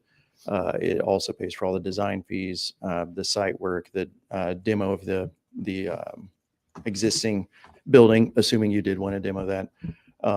So this is what we feel like what you saw will end up costing when it comes bid time. The nice thing about this process is that we're presenting this budget tonight, but again, there will be a bid that will still happen, and that would occur, if you remember on that original calendar, early spring next year. But this is what I think you should expect will be the result of that bid when it does happen. So finally, then the next steps, again, what tonight would be doing is concluding step 1, which has been a very long step. It'll be the longest of the remaining steps. If you were to adopt this resolution tonight, we'll literally first thing in the morning call your financial advisor, deliver all this information to them, let them begin their analysis. Assuming they're ready to present to you at your next council meeting, they would be at that meeting. But basically, as soon as they're ready, they'll be in front of you. They'll lay out their plan, and then likely 2 or 3 council meetings after that, they'll be back in front of you again, all with the goal of hopefully starting in late spring on construction. I'll conclude with that. If you have any questions for me now, I'm happy to answer that. If you'd like to have the public talk and then me come back, I'm fine with that too. Just whatever you're most comfortable with. We'll start with questions from the council. Are there any? Mr. President, Let me start with Councilman Overby. We'll come to Councilman Dishman next. I'd like to make a statement, Please. I'm going to make a statement, and bear with me because some of it is a little bit emotional. My name is on the resolution, and I put my name on that resolution, and I've had talks with Councilman Clark, Chief Burford, a lot of people, and it was the deadline for it, and I wanted to jump in there and help the firemen. Now, I'm going to tell you, there is nobody that sits on this council that knows more, been around the fire department more, and dealt with that fire station more than me. This very day, I lost my wife, and I had to call. I done CPR till the fire department got there, and they worked her to the hospital, and it didn't work out. But I've had to call the fire department because of my dad, which lived with me the last 2 years of his life. I was around when the fire station was closed, and I've been around the fire department, and I don't think anybody could say I haven't been a friend of public safety. And I didn't go through it myself. I might as well have. I was there, my camera, the 101 with the fire department helped me, Dan, with Fire Ops 101. But, you know, I looked at this, and I got to say, I have a lot of questions. And in this last week plus, I had this conversation. Like I said, I sat down with Mr. Clark and a lot of people in labor, which I'm a member of labor, operating engineer for 35 years, etc., labor's union. And I'm going to show my ignorance. I'm not that familiar with B.O.T, and I'm running into a lot of questions about it and what could happen and what could be done about it. And I've told everybody I talked to, and I talked to some people today, and I said, I'm going to come here and I want to hear and know more. And I want to know a lot more about it, because a lot of people ask me questions. And at the end of the day, I'm done. I'm a lame duck. I'm December, I'm out. But I want to make sure, and one thing that bothers me a lot is the timing on this. And I've had people ask me, and I've asked these questions. This administration, and well, I'm just going to say several administrations, they known this problem was going on. And Station 6, as I said, is in my area. Mm-hmm. And I know better than anybody what it's like to not have that fire station. I do. But I want to know all the ins and outs of it in particulars, because when I answer to people, I want to be able to give them good answers. I want to tell labor, you are guaranteed jobs. And, this administration, and I'm just going to use this administration lately, because I've asked these questions. I spent a lot of money on a lot of things. And I've said, do we need to do that? Why can't we fix this fire station? I haven't been in it for a while. I know what it's like. I was told by a lot of firemen, and I've asked firemen up and down the ranks. I've said, what's your thoughts on this? And there's a lot of mixed feelings. And some of them, of course, says, wow, my fire station's worse. My fire station's bad. And, I thought, why aren't we trying to fix this? This has gone on for a long time. Why haven't we done anything about it? And I can't answer those questions. I really can't. So I just want to put that statement out there for folks to know. And I told everybody I'm going to come here and listen and learn. And I want to, but you know, again, when I talk to labor, one thing that bothers me, man, I've said this right up here on this council. I've drove by Accutech. Now I know it's not B.O.T, but that was subcontracted out. And I've drove by there and I've had people in labor call me all summer and say, why is the Amish working there? Nothing against the Amish, but why don't we have local labor there? I can't give you that answer. I really can't. That was before my time. And it bothers me too, because we've got a lot of local people in this community in skilled trades that has to go an hour away plus to work when we got jobs right here.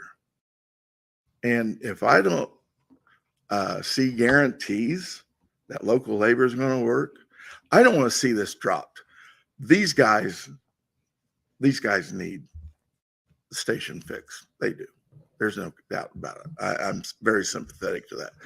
But I just want to make sure that we cover all the bases and that local labor is included and that we have everything in order to do this. And and again, it's the timing of it. And I don't like that, because it shouldn't be a political thing. And that's the perception of it. It is. I don't like that. And I've told Mr. Clark that. I've had people tell me that, well, that's Mr. Clark's cousin and, you know, this and that. And I'll tell you, I will stand up for him. I have a lot of respect for him, and there's nothing nefarious there. I told him just not too long ago that he's got cousins in case construction and 3D, and I've known them longer than he has because I'm a lot older. And they do a good job for the city and the sanitary district, and there's no problem with that. And with that, sir, thank you for having the floor, and I just wanted to make that statement. Thank you, Councilman Overby. Councilman Dishman, did you have something as well? Yeah. Roger commented on a lot of stuff that I was going to say, but back when that fire station flooded out, we had a meeting over at the Bewley Center over there to find out what we can do to get that fire station back together. It's been about 2 administrations ago. And I brought up, I says, you know, you got a fire station that's shut down. And I said, you got them tracks.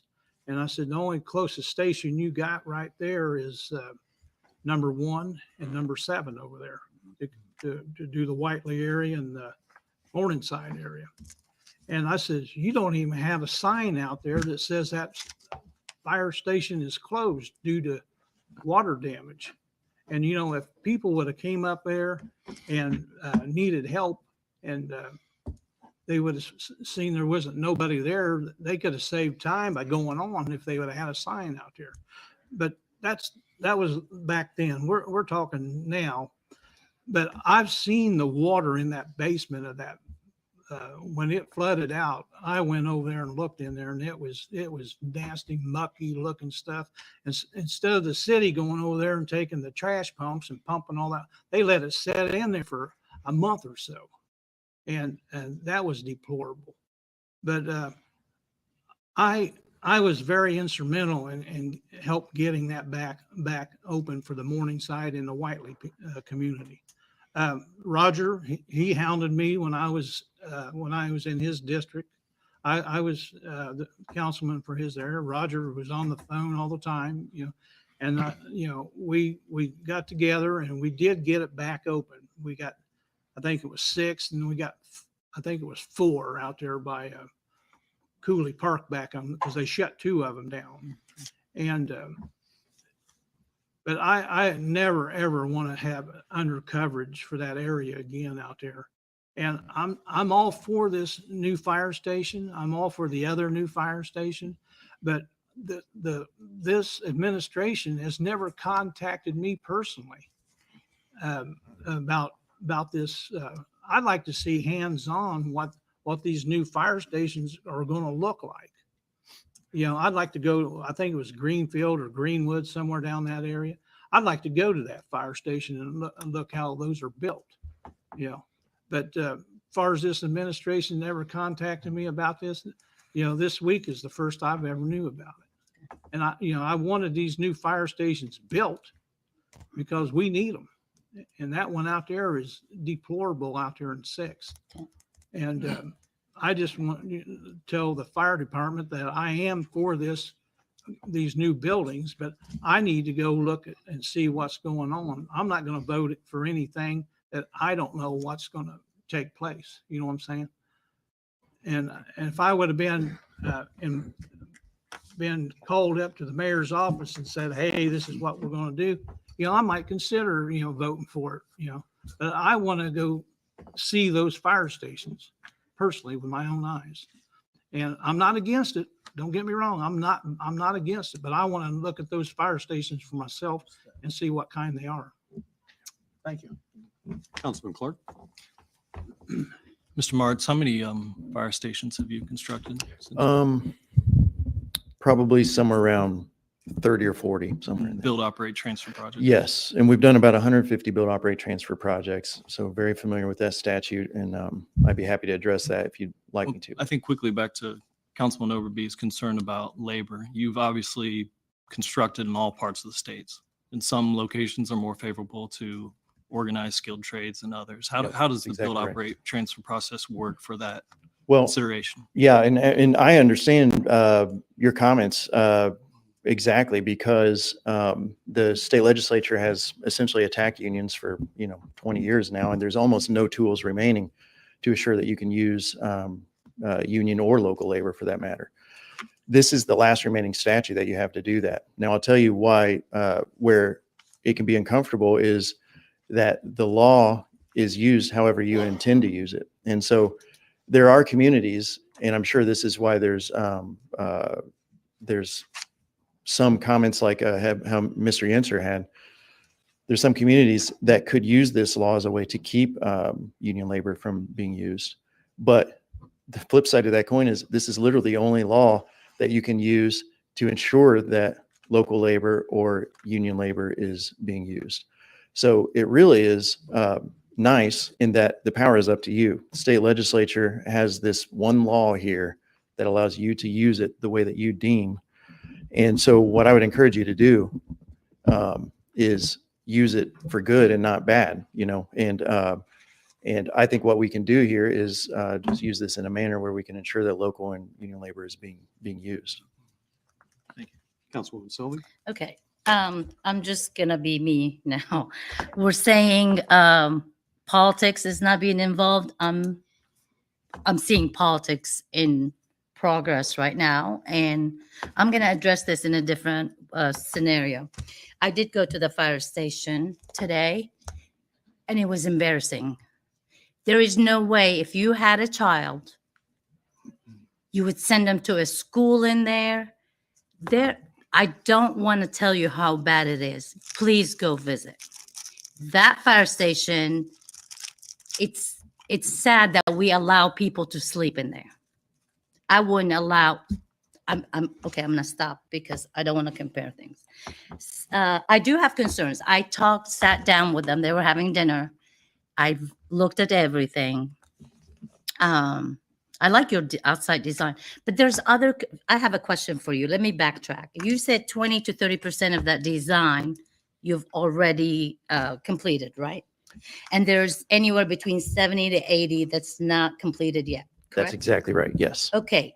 Tell me about that 70 to 80. What are you talking about? Normally design is 3 phases. So the first phase is what's called schematic design. That's where we're at right now. Okay. Schematic design is where we're putting essentially lines on paper so you can understand the scope of the project. Okay. What happens next is called design development. So that takes it from a 30% design to a 60% design. What we're trying to do there is talk more about what kind of mechanical systems you'd have, electrical systems, plumbing systems, and so forth. So then there's another budget check at that time frame. And then from 60 to 100%, 100% are called construction drawings. And that's when we have enough detail that now we can bid it out. Okay. So let's talk about the last phase. You said that you sent a survey out to ask firefighters what they wanted, right, in their fire station. That's correct. And how many responded from Fire Station 6, the one that's How many responses did you get? I believe it was 3, but I'm looking at Vaughn to see if he knows. How many people? Only 3. It was the leadership, the chiefs, the chiefs and Okay. leadership of the state. What I would suggest, that we don't only just talk to the chiefs.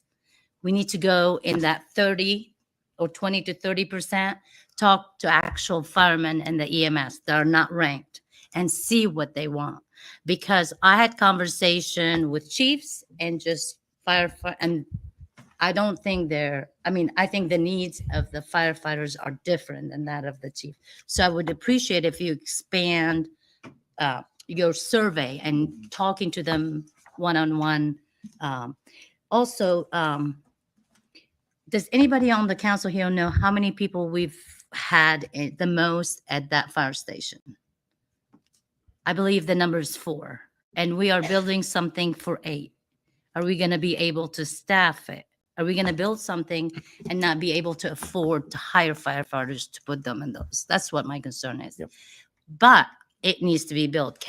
Is there a way we can scale it down? Well, I'll tell you, yes, there is a way.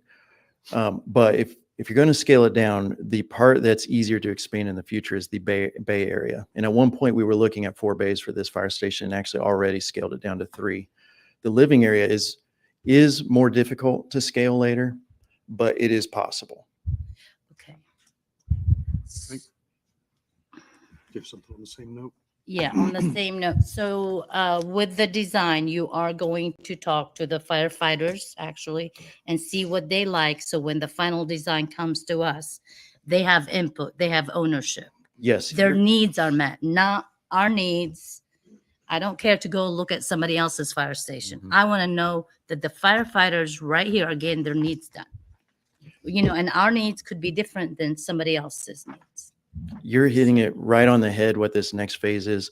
So if the original surveys, what they were intended to do was to prioritize what should be the ranking of the stations that should be looked at.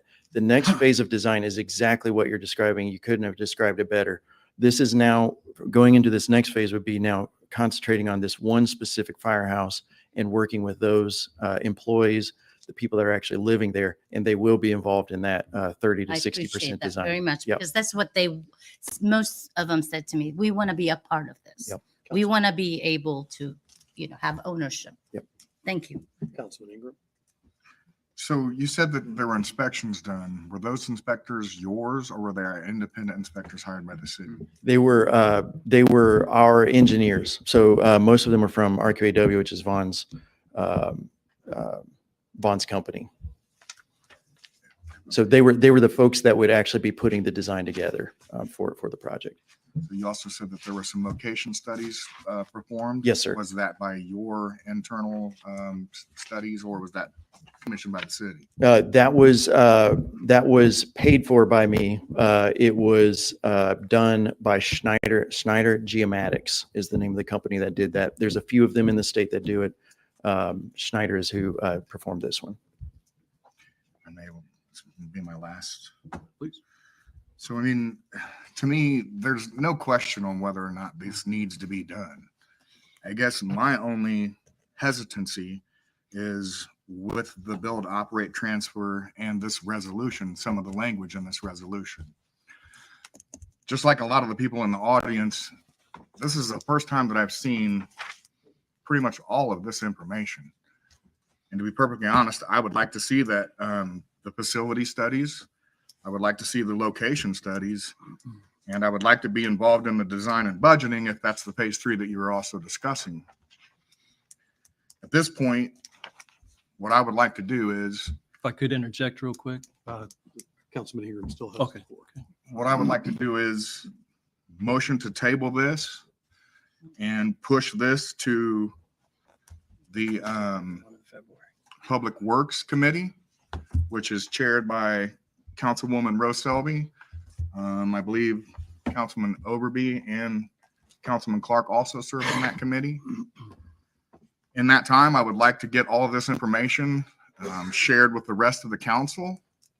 And I would like for the city attorneys to get with council attorneys to go through this resolution with a fine-tooth comb, because I believe there are quite a few amendments that need to be proposed in this.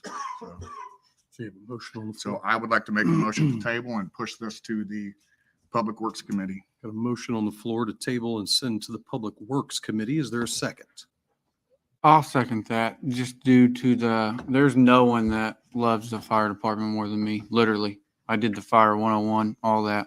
But I believe we can amend this too. I would like to see some amendments made to it too, just to have our backing, even the backing of the next council if we don't get that. So I'll second that. The motion's been made and seconded. Roll call on table, please.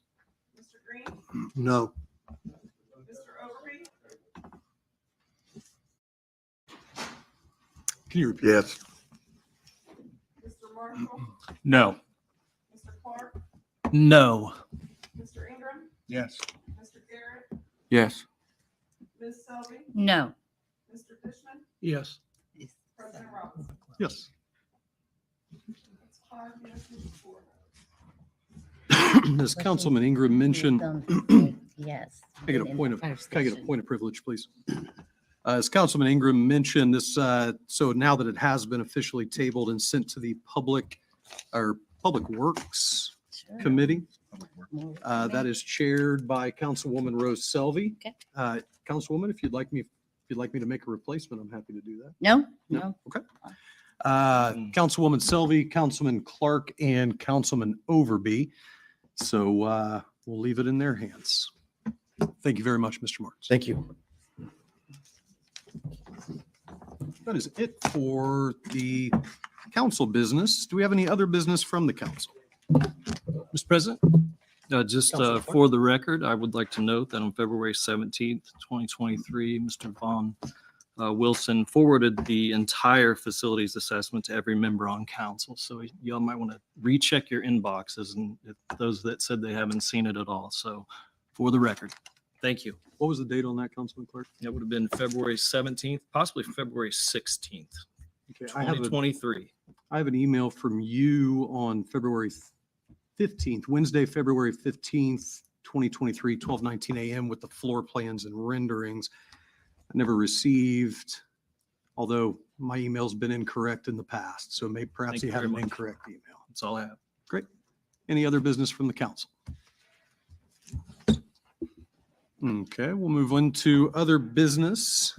If you would, please try to limit your comments to 3 minutes. And up first is Audie Barber. 3 minutes, pretty quick. Audie Barber. First of all, I'd like to talk about, thank you guys for tabling this and making sure that it's going to be done right. I agree. We need new fire stations. We need the ones remodeled now that we have. The city of Muncie for a long time has not maintained those buildings, and they do need maintained. I would like to go on about the ASME contract, about the being misled. Last month, when asked if negotiations were still going on, the last negotiations between the city of Muncie was 8/1/23, and last month was September. So at some point, the ASME received at 4:30 tonight, received an email from the city to open back up negotiations. So that answers your question, Mr. Robinson, from last meeting. We've got a problem with the street department right now. We've had one person resign Saturday or Friday. We had a guy turn in his notice, two-week notice to quit. And we had another guy today turn in a 2-week notice. So we're losing three street department people that are pavers. The mayor says we've got an in-house paving crew now. Guess what? We just cut it in half because these guys are overworked and underpaid, and they cannot continue to do what they're expected to do. So they're quitting their jobs after 5, 10, 20, 30 years working for the city of Muncie. They are quitting their jobs because they cannot keep up with the pace it takes to pave roads. That's them, not me. They was offered a 4% raise, which is about 80% across the board through the union. That's the reason there's been no negotiations. Down to 3 people on the paving crew. The patch crew, We don't have a patch crew. We got maybe 1 or 2 people on the patch crew now. So when it's time to start filling potholes again, if they hire somebody, so be it. If not, the next administration that comes in is going to be in a crisis finding employees to work. We've got about a $20,000 side-by-side sitting out here at the Old County Jail underneath the canopy all weekend long. I've seen it all weekend long. Anybody can go up and pick it up, put it in the truck, load it up, take about 10 minutes, load that thing up and go. You've got approximately 11 people, including 2 secretaries that work at the street department. You have 5 working foremans managing 11 people. 5 working foremans managing 11 people. All 5 of these working foremans get take-home vehicles. We need to start cutting this budget back down a little bit, guys. We got a problem here. We got too many working foremans, not enough, too many chiefs, not enough Indians. I hope you guys have all read the resolution that was proposed tonight. That's time, Mr. Barber. Thank you. Thank you. Christopher Bilbrey. Okay. I can't make out that name. Does that look like Linda? Yes. Is that you? Okay, I am so sorry. I couldn't make it out. My name is Linda Bixler. I reside at 520 South Nichols Avenue. That's the intersection of Nichols and Godman. Nichols, south of the bridge, turns into Batavia. I live in what was the old Cobalt Dairy. It has a historic character. It used to carry little milk bottles in glass on horse-drawn carts, and it was renovated into a complex. I think we are a good community, a model really of diversity, cooperative and peaceful diversity. We have in our complex, for example, a number of Afghan people who came over. They had helped us fight, the U.S. military fight the Taliban, and came over to save their lives. They are hardworking and lovely people. And that's only one example. Across, I live in a standalone apartment, a nice one, a big one, especially on the inside, that faces Paul Davis and the railway tracks. There are little businesses there. Mine looks like a business. Across from us, on the west side, is a big grassy area. One tiny corner of that grassy area almost prompted me to come here sooner. That problem has been taken care of, but for a time, that one section that had trees was not being regularly mowed. It grew to 6 feet, and I started to research who owns this. And then they came in and ravaged a tiny forest there, just a little one, and leaving gigantic holes and huge rodents. I mean, beavers, this, that, and it resulted in them showing up in our community, whatever. I discovered it belonged to the Ball State Foundation, and I graduated from Ball State 40 years ago, quick and dirty masters. So I was really surprised given the beauty and the pristine nature of Ball State. And when I confronted them, they came by and looked, and it has, since then, they have kept that corner very, very neat. The fourth corner is across, catty-cornered from my apartment. I'm right on the intersection. And I will not apologize that when I first moved in 4 years ago, I did call the police a number of times if people were constantly drinking, if they were, possibly doing drugs. If there were any issues, I took care of it. I've learned my lesson with age that you cannot just ignore it. And so we are now a nice community. We have nice people there. Now, on the other side of the railway tracks, there is a bar where the students sometimes walk down and go to. I think it has a school bus in front. That's a part of the White River Plaza, sort of a quirky, artsy area. And across from that is Water's Edge Village, where I briefly worked. And surrounding that is kind of the White River Parkway, which is pretty. And then on the other side, the west side, it goes toward Tillotson and that community. So this is a nice area. There's Tally on the east side of us, and then there's Charles on the north. And I like that area because it's close to Ball State and bikeable. The area, which is kind of like an isosceles triangle, is an eyesore, and it has been for 4 years. Sometimes it has two gigantic piles reaching to my shoulder or my head and very wide. They could be sand, they could be pebbles, they could be, they dealt with tar. The whole area is not paved. It has rocks and gravel. The only grass that grows there is accidental. And I understand, but he talked 3 or 4 times. I'm almost done. I will get through this quickly.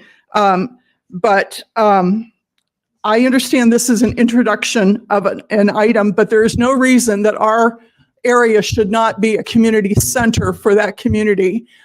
When I looked for voting, I think it's the Ludington community. It's true that the railway tracks comes across. There's great opportunity to help numbers of people that happen by. We are trying to keep it beautiful. I pick up trash regularly, others do. Those businesses in that area keep that pristine. Ball State is now taking care of that. However, I want to know, because it is a train area, and I've called on this a number of times, who is in charge? I was told it is the city. Yes. I believe it's the Muncie Sanitary District. It is. Yes. And most of that big grassy area is owned by, I don't know, the electric company or whatever.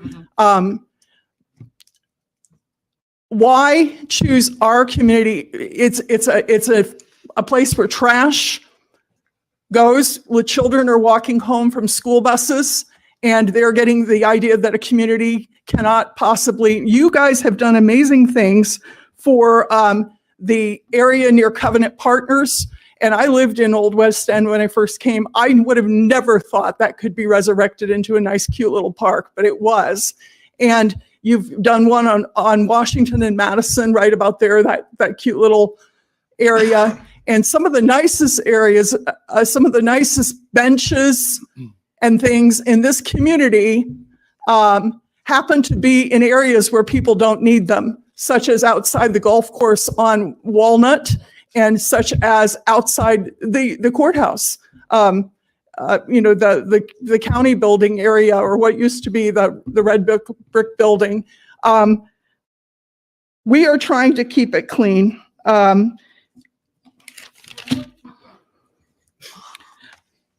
Anything would be better than what has happened right now. It should have grass. It should have, why in the middle of a community? Thank you. Thank you. Yes. I would encourage you, because that land is owned by the sanitary district. The Muncie Sanitary District also has public meetings. Not sure if they met last Wednesday, but they meet every other Wednesday. You can find their schedule. They meet at noon here in the City Hall auditorium. I've gone there once before, but. Yeah, you can check the Muncie Sanitary District's website for those meeting dates of the board of directors for that, or excuse me, the board. So I would encourage you to come and take that concern up with the Muncie Sanitary District as being the landowner. So you have no jurisdiction over that? No, ma'am. No, ma'am. Thank you. Thank you so much. Akila Nasakari. If you would, please try to limit your comments to around 3 minutes. I will try. It's going to be like 1 minute. All right. Thank you. Hello, I'm Akila Nosakare. You got my name wrong. And I was proud of myself, Akila. The library board passed this budget on the 15th of September. And in 2020, the state legislature made it mandatory for us to share our budget with the city, although the city has no board, no kind of responsibility to what we do. So I'm just here to give the attorney the budget that has been approved by our board through the public hearing and all, so that you guys can have that in your dealings. Okay? And he can share it with you later. Thank you so much. And that is it. All right. Appreciate you. Thank Jeff you. Hager, or is it Hagar? Is it Hager? Hager. Okay. No relation to Sammy. Okay. Gotcha. Thought maybe you're the Red Rockers brother. I do get that a lot, though. I would like to Limit your thank comments to every one of you, ladies and gentlemen. I'm impressed with you guys being first-time council folk. The information you ask and that the citizens derive from the questions that are being asked. I appreciate what you guys have done. You came together. Unfortunately, I think it was bad for the mayor to put you in this situation, being first-time council people. He done it as a trick, as a politician, and he's set in your guys' exact seat. He knows the rules. He done it intentionally, and I'm glad that it's time to check him. And I'm going to use street language, but I'll keep it clean. Please do. He's punked you guys for 7 months. He's not here. You know why? Because he thinks he can go around you. And he has been doing that. And so now I hope he's learned his lesson. Thank you. And if the vote comes on this issue, Mr. Clark, I hope you abstain. From what issue is that, sir? From voting. On what grounds? From voting. On what? On the fire department issue. On what grounds, sir? I'll let you figure that out. Mr. Murphy?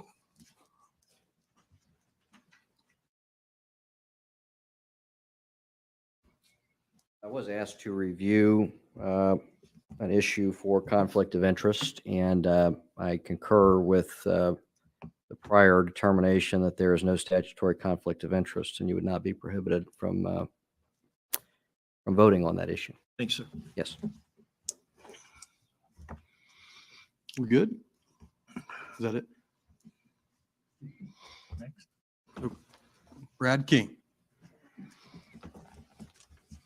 I don't know if we have more. Good evening, Brad King. I'm the president of the Old Weston Neighborhood Association. It's October, so I'm here to invite you in public to the historic Beech Grove Cemetery Tour. It's put on by the Old Weston Cemetery in partnership with your cemetery, the only cemetery in town to be on the National Register and one of the handful of them across the nation. It's a walking tour of about 1 mile. We'll have stops that will highlight historic figures throughout. We'll have some actors at some of these stops. This year, we will have the Steampunk Consortium returning to do some tea dueling on the side. So when you get done taking a tour, you can have a tea duel. And we'll be having a trivia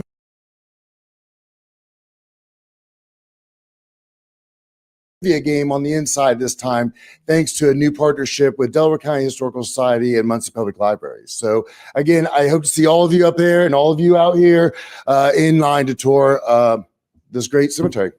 Thank you. Thank you, Mr. King. I can say I've been to that multiple times. It really is a wonderful afternoon, especially if it's a beautiful day. It's a great time of year. The leaves are falling, and it's, of course, a beautiful cemetery. Right. Yeah, when it's October 14th, isn't it? October 14th, 3:30 to 7:30. 3:30 to 7:30, October 14th. Always the second Saturday of October. I don't know dates. It's always the second Saturday of October. October It's the 14th. 14th from 3:30 to 7:30. It's so dark. And the Thank, best time we got it, Mr. King. Thank Mr. King.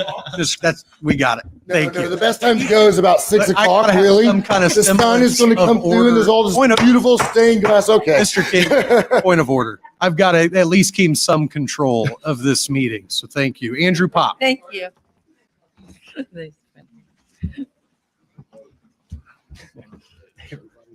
Light note on Good evening, Mr. Pop. If you would, please try to limit your comments to around 3 minutes. All right, I've got to follow the energy of Mr. King, which I can't do, so council, forgive me. I appreciate all the comments that were given in support of the fire department tonight. I appreciate the work that went into this. I hope that in my 3 minutes, I can get a couple of answers to a couple of questions that I had. I know it's been tabled. There was mention of a committee that had been formed. When was the committee formed? Roundabout. I think that'd be a good question to ask at that committee meeting. The ordinance or the resolution, excuse me, has been tabled. So I don't want to have any more conversation. Parliamentary procedure, as well as our own rules establishing council, state that once an ordinance or resolution is motioned with a second to table, there is no further discussion on that issue. Very, very well. So I would assume, and I would hope, and again, I am assuming that there was a council appointee on that commission, however we want to word it. And I would hope that that person gave regular updates. I know there was a mention to something in February. As Mr. King mentioned, it appears to be October. We're getting ready for the Beach Grove cemetery tour. Don't want to miss that. It's on the 14th. Very important stuff. Another thing I want to point out is, again, on the resolution or on the ordinance 1623, it's unfortunate that with a negative recommendation from the body that governs the zoning and a very negative review by the sponsoring council person, that it was still passed 7-2 with the inclusion of the sponsoring council person who spoke so negatively of it. Lastly, as it hasn't been mentioned, the last day to register to vote, IndianaVoters.com, is October 10th. Thank you so much. And I believe I'm the last one on the list. Motion to adjourn. Please don't leave without signing Oh. the budgets that were passed today. Yes. Just stop without- Actually, do you want to start those down at one on Councilman Green's side, one on Councilman Dishman's side? We'll cross paths at me. Yep, motion to adjourn. Motion was made by Councilman Ingram, seconded I'll second. by Councilman Overby. All in favor of adjournment? Aye. Even you. Nose.